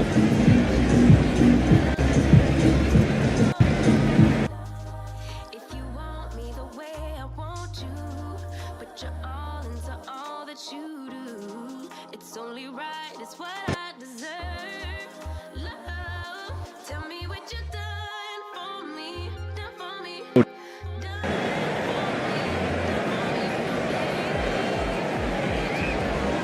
Sosa's 1 for 3 tonight with a single his last time up. And those breaking balls, those were landing for strikes early in the count back in the 6th inning, but they're not falling in here in the 7th. Now you see he's about to deliver his 29th pitch, and normally as a reliever, you've got about 15 to 20 really good bullets in that gun. Pretty good fastball there, 97, so he missed with the breaking ball away. Good job by Sosa there, being ready for a heater. It was a good one, 97. Normally when you foul it straight back like that one, you're pretty close to barreling it up. Grounded to the left side and foul. Ramirez came on in the 6th inning. He threw 11 pitches. All 11 of them were strikes. But it's been a different story so far here in the 7th, as he has walked 2 with the bases loaded.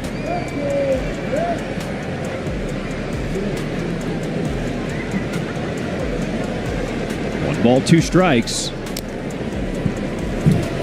And that's what's so frustrating as a pitcher. You're having one of these innings where you're on the struggle bus. You make a really good pitch, 1 and 2, and Sosa did a good job to foul it off.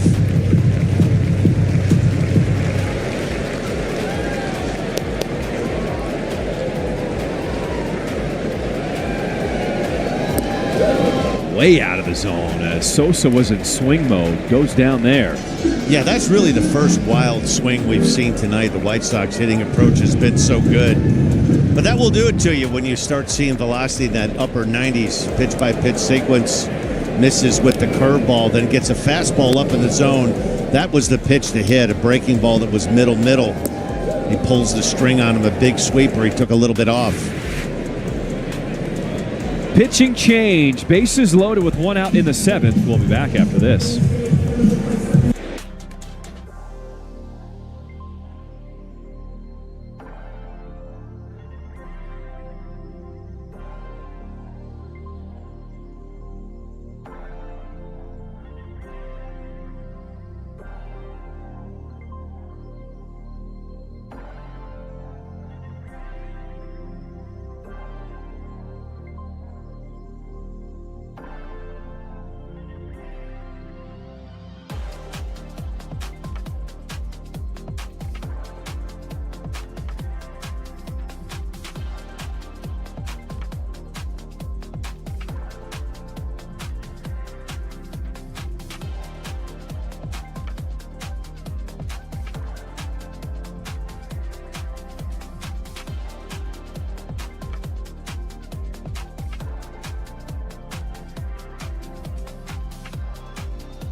Really? Yeah. I know what the Pirates are doing. They're going to that bullpen again.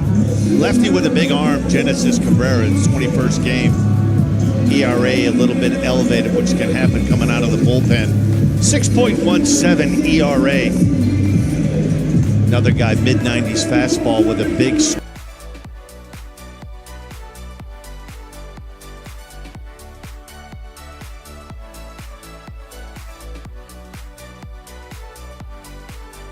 Dinner, boiled, fried, don't matter.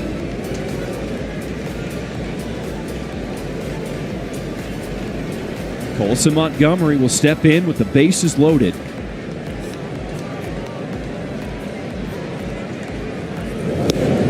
Big swing at that fastball, 96, strike 1. Yeah, growing up in the city, the big city in NYC, it surprised me. I didn't think you would go with pierogies. I would think you would be like thin sliced pizza, Bleecker Street pizza. I'm part Polish. Come on now.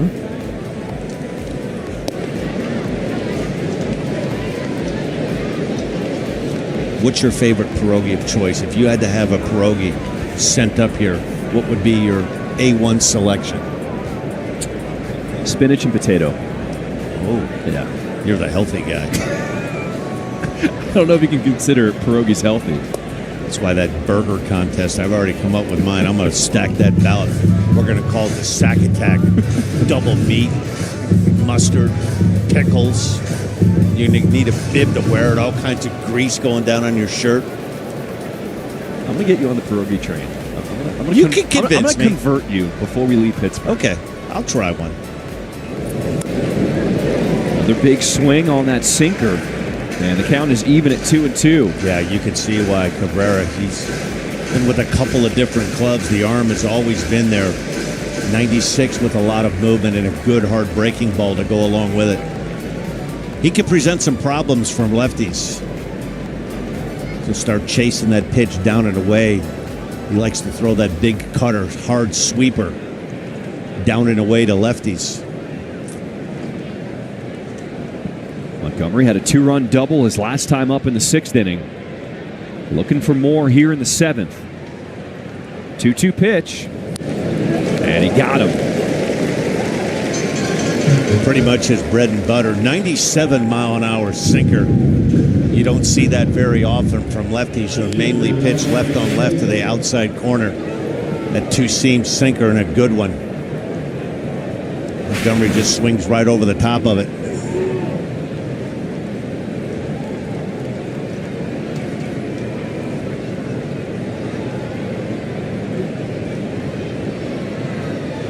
Michael A. Taylor swings at that first one.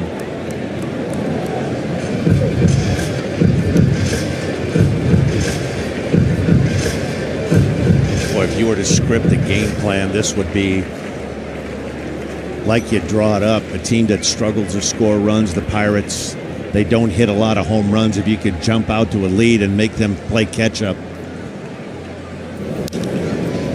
In the air to right field, Reynolds. And out of play foul. You kind of got the feeling after that two-run sixth inning,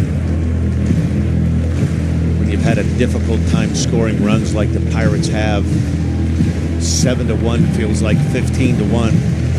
Pirate Parrot trying to get the natives going here in the Berg.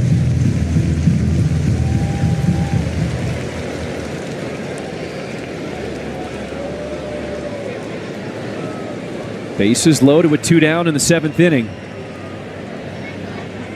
0-2 pitch. Driven into left field, and that's going to score at least one.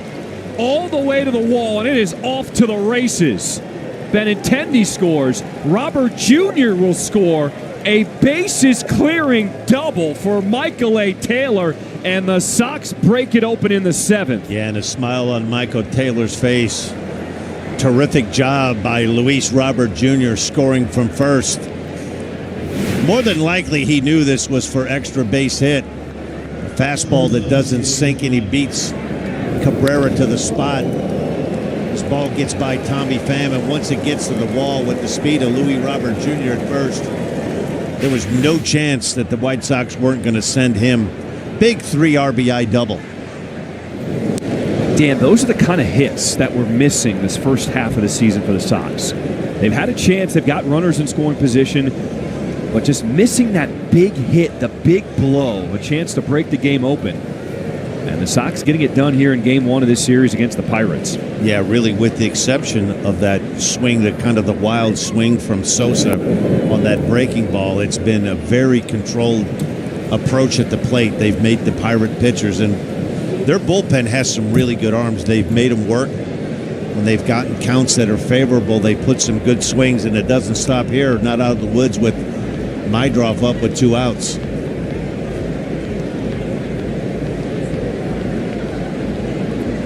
Mydroff 0 for 4. Takes that fastball inside.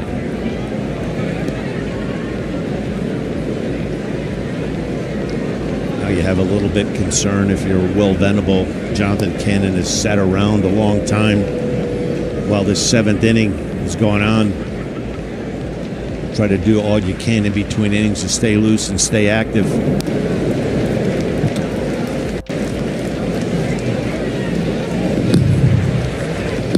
It's a lot more than just writing up a lineup card. You touched on it before the game. You're trying to get these young pitchers. You know they're getting to an innings limit like they haven't seen in their careers, and you have to be careful of that. But you also want them to learn and to develop. There's a good look at Jonathan Cannon moving around. That's a good thing. Sometimes you'll sit down and your body kind of shuts down on you. Try to stay moving around, stay active.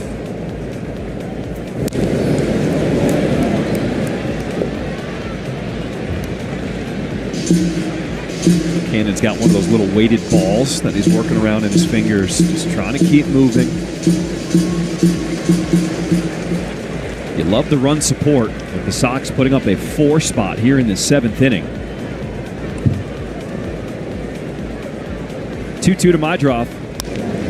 On the ground to short, backhanded. And it's Kiner Falefa. And the scoop at first is in time to get Mydroff. All Sox in the opener of this series. It's time to stretch in Pittsburgh.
along with it. 14 barrels tonight.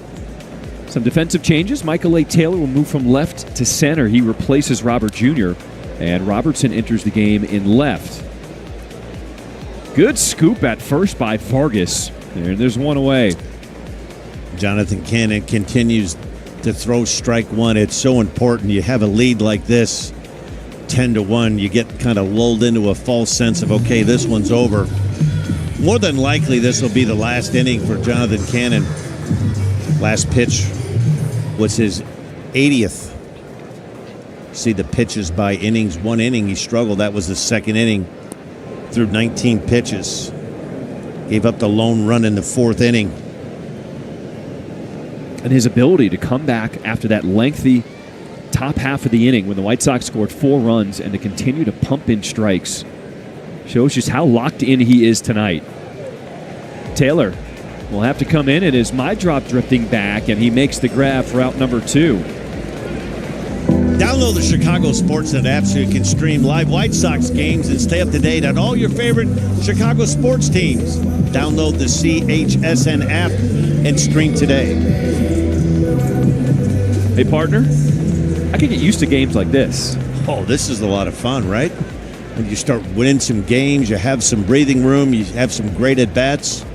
Your starting pitchers filling up the strike zone. Great way to start off the second half.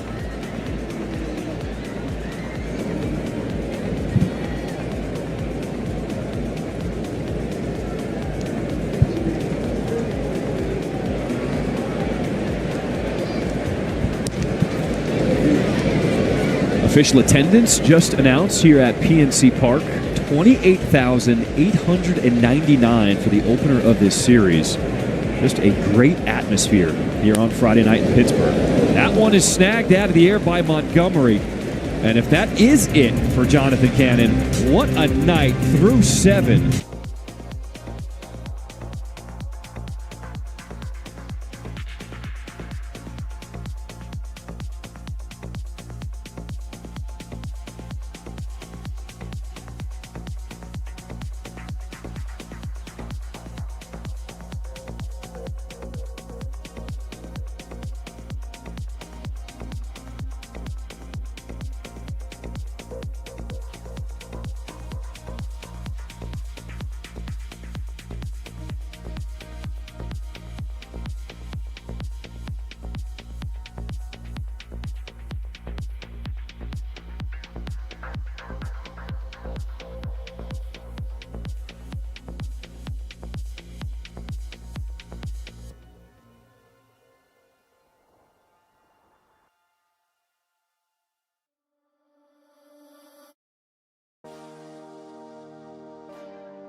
Steinbrenner Field, spring training site of the Yankees. Day off on Thursday. Then the Cubbies come into right field on the weekend. Looks like Cannon's getting some handshakes. Can't really ask for anything more than Jonathan Cannon coming out of the break, just dealing 7 strong. No, 86 pitches, 58 for strikes, pumped the strike zone. Sox gave him the lead in the first inning, scoring 3 runs. He made it stand. Impressive outing. You know, we talked on it in the open. This is the kind of team for the White Sox that you can I don't want to say get ripe on, but a Pirate team that has struggled to score runs. Some defensive changes for the Pirates. Jack Sawinski taking over at right and Peguero at shortstop. You could put some pressure on the Pirates and get a lead. It makes it tough for them to play catch-up. So Peguero tested right off the bat. He will make the play at short to start this 8th inning.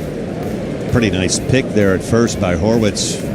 You come into the game, the ball eventually will find you. Relatively easy play. A little bit of an in-between hop in Horwitz. This is a really nice play at first. Start with that glove down and work it all the way up. Nicely done.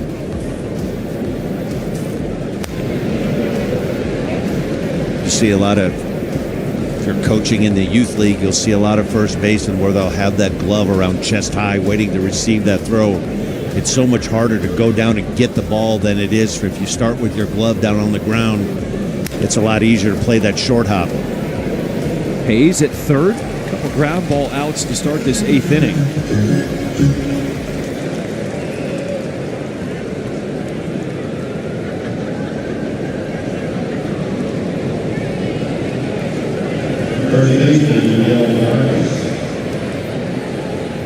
We've already seen Miguel Vargas with a nice scoop at first base. And he's shown his versatility, a guy who came over as a third baseman.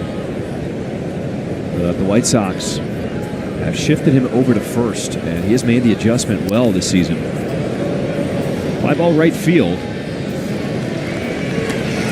And the Sox retired in order to end this top of the 8th inning. If I follow, will it turn the ship around? If I let go, will it leave me here to drown? Gotta get over myself, this can't be farewell. I've got to at least try. If I follow, will you turn the ship around? As I'm slowly sinking down.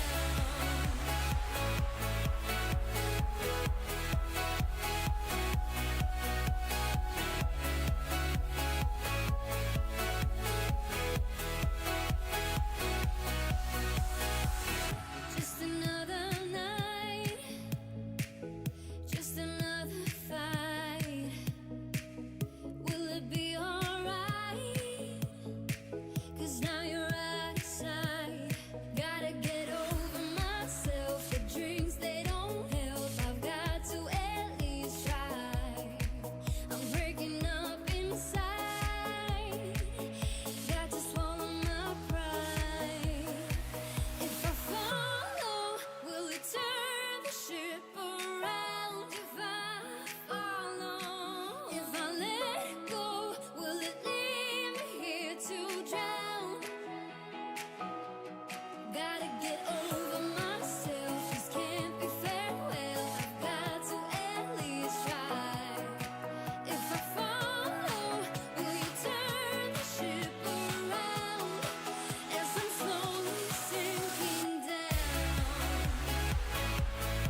Sinker misses outside. 2-0 the count here to McCutcheon as we take a look at the play. Yeah, this is a nice play. Third base, more of a reactionary position, kind of guarding towards that line. That ball was hit hard, 103 miles an hour off the bat.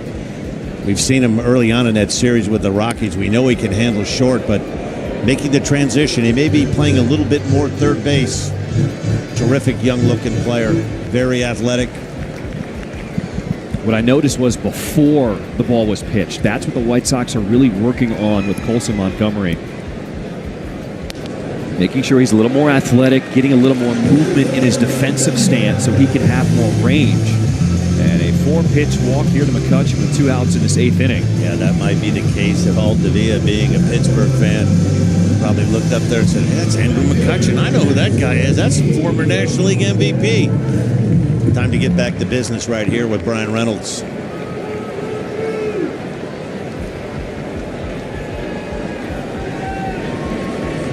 Sawinski, his first at bat, as he replaced Reynolds in right field.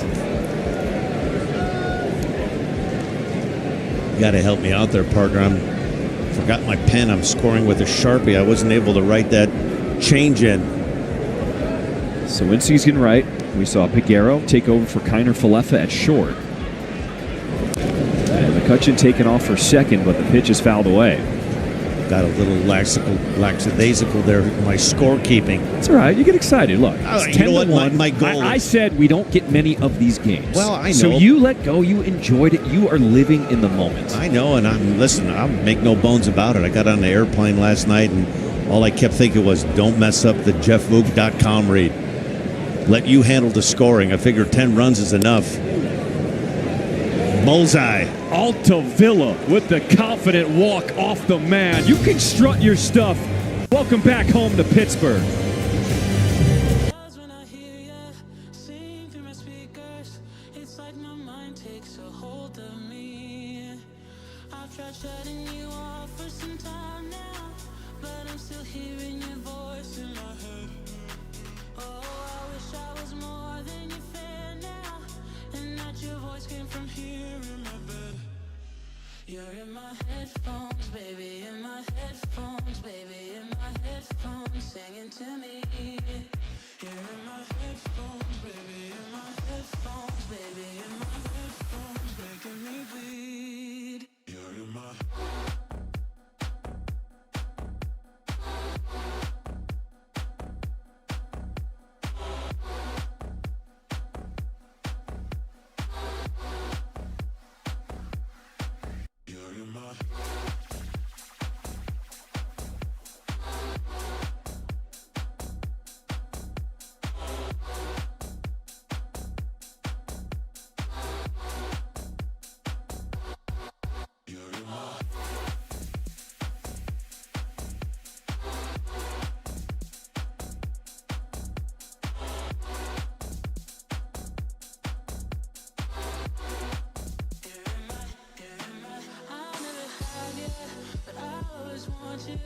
and it's so sad, it just makes me cry. Feels like I know you better than others, but you don't care, you never reply. I've tried shutting you off for some time now, but I'm still hearing your voice in my head. Oh, I wish I was more than your fan now, and that your voice came from here in my bed. You're in my headphones, baby, in my headphones, baby, in my headphones, singing to me. You're in my headphones, baby, in my headphones, baby, in my headphones. Pittsburgh. I'm going to have to talk to him tomorrow. He doesn't have any of that Yinzer. Grew up just outside the city, from the suburbs, but he said he grew up as a kid coming to Three River Stadium. And over the break, he was home in the Pittsburgh area with his wife and his kids as new center fielder here for the Pirates, taking over in this 9th inning, lopsided ball game. It's a great story, though, Altavilla. Every time he struts off the mound, looks up at the sky, thinks about his grandparents who aren't with us. He thinks about just the things that he's grateful for. Really the opportunity to even step foot on a Major League Baseball field. And he's having all kinds of success for the White Sox this season. Yeah, it's really a privilege to put on a big league uniform and go out there and do your thing. And he's been one of those guys that's had to work along the way. Wasn't a first-round draft pick. He's had to work for everything that he's earned, and give him a lot of credit for being perseverance, right? Go to spring training, do the ball really well in spring training. Just wasn't anything available for him on that opening day roster, but he went down to AAA, down to the minor leagues, and he pitched well, and he forced the White Sox hand as we see some activity. Tyler Alexander up in the bullpen for the White Sox.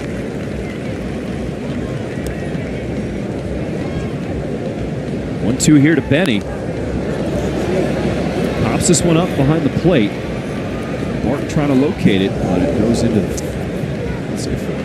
Yeah, and it's always nice when you get to go back home and pitch in front of your family and friends. I'm assuming he grew up, that being Dan Altavilla, a Pirates fan, and an Andrew McCutchen fan. It's always nice to go back home. I know in my career, coming back when I was a member of the Brewers, coming back to then Comiskey Park, the old ballpark, where I went to so many games as a kid, hoping to get a foul ball or a souvenir, never got one. But it was always a special feeling pulling into that off to Dan Ryan. Look out. Wow, doing the flip as he recovers. As he gives the thumbs up to the dugout. Looks like he's okay. Yeah, Madsen's lucky this one almost took off one of his legs. That's where the ball catches you. You don't catch the ball. There's not much reaction time. You kind of sense it as a pitcher that the ball's coming back to you. What makes it so difficult is the background that you're looking at behind home plate. You have multicolored shirts. It's a lot easier for hitters. You have that backdrop, that hitter's eye, where it's easy to pick up the ball. It's not that easy after you've delivered a pitch and you're kind of off balance and you look up and the ball's coming out from behind the seats. How about this crowd? Almost 29,000. Most of them are still here in a lopsided game, and they all showed their support for Madsen staying in the game with that kind of an effort late in this ball game. Great crowd here in Pittsburgh. On the ground with the shift, third baseman Hayes will make the play. And there's 2 outs here in this 9th inning. Yeah, one of the things, Brian Hayes, the bat hasn't come around. I know the Pirates had high expectations that he was going to be a mainstay and provide some power at third base, but he can field it. He is a slick fielding third baseman. His father, Charlie Hayes, was a terrific player. Member of one of the World Series teams with the Yankees. Remember making that catch for the final out? Was that 96? Yes, it was.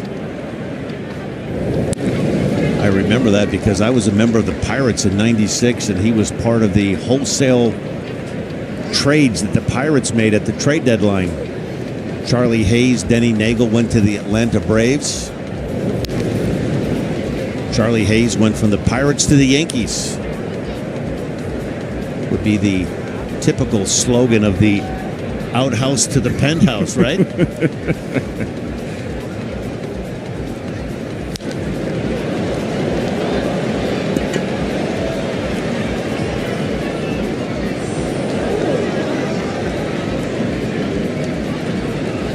We've talked a lot about this ballpark, PNC, and if you're a White Sox fan and you're planning a road trip in the future, this is the ballpark you'd like to knock off your list.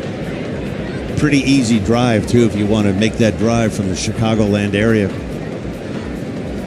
Well, great ballpark to watch a game. It's funny you say that. The 108ers have organized a group trip. There's going to be about, I'm told, 120 to 160 people here tomorrow in this certain section. We're going to have some fun with them. We're going to find them. They're even doing a pregame, so we may even stop by for the pregame and hang out with them. But they have coordinated this trip here to Pittsburgh. And they brought the good vibes because the White Sox will take a 10-1 lead here into the bottom half.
Park.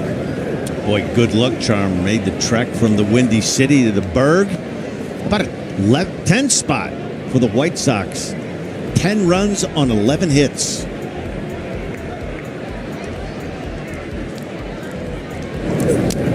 New pitcher for the Sox here as we start this bottom half of the 9th inning. Good look at Tyler Alexander. It'd be his 31st game, 60 and 2/3 innings pitched. His job right now to get these final 3 outs. Been a really well-pitched game. Can't say enough how strong a performance Jonathan Cannon had. Gave up a solo run in the 4th inning. Made good pitches when he had to. 7 innings, 86 pitches, 58 for strikes. In a scoreless inning from Dan Altavilla in the 8th. Really set the tone for what the White Sox are trying to accomplish here in this series against the Pirates. As Alexander comes on here in this 9th inning, a guy we've seen in multiple roles. He's a guy normally comes on when the White Sox need him to eat up some innings. He can go 3 or 4. They're only asking one of them here tonight.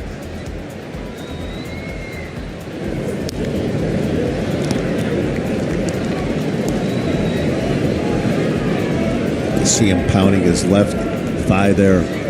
It's normally a universal sign from a pitcher. Stay back. Sometimes you get in a hurry with your mechanics to get the ball towards home plate. Well, this is already a better start than what the White Sox had last year coming out of the All-Star break. Last season, we all know what happened. 17 losses in a row coming out of the All-Star break. That was part of a 21-game losing streak.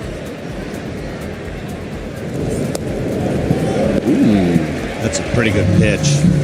Normally in a 10-1 game, you're going to get that pitch.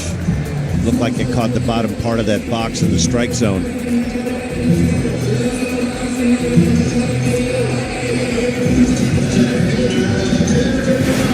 Another look at that last pitch.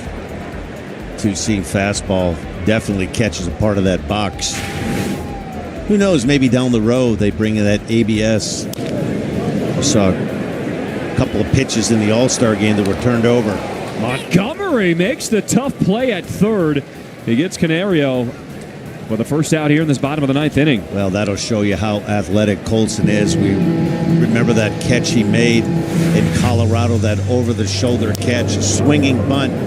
This is a do-or-die play. He catches it on the short hop, delivers a strike to Vargas at first.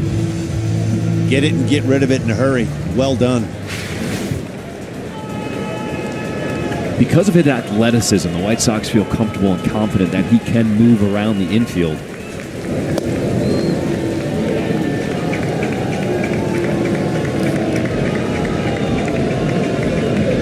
As the changeup starts the at-bat, strike one to the catcher, Joey Bart.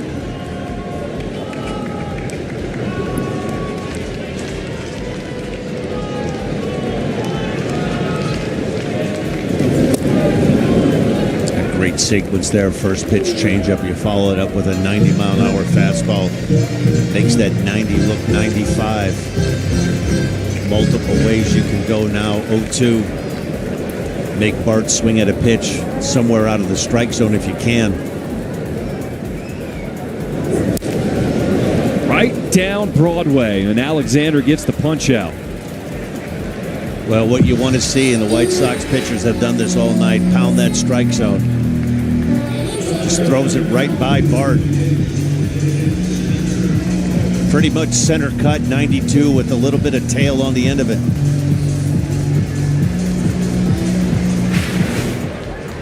And the Sox now an out away from wrapping up the win here in this opener of this 3-game set.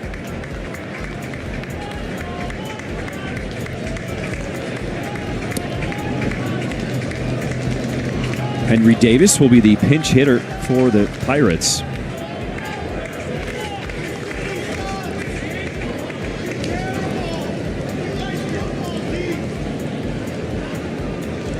So we're seeing Don Kelly empty his bench.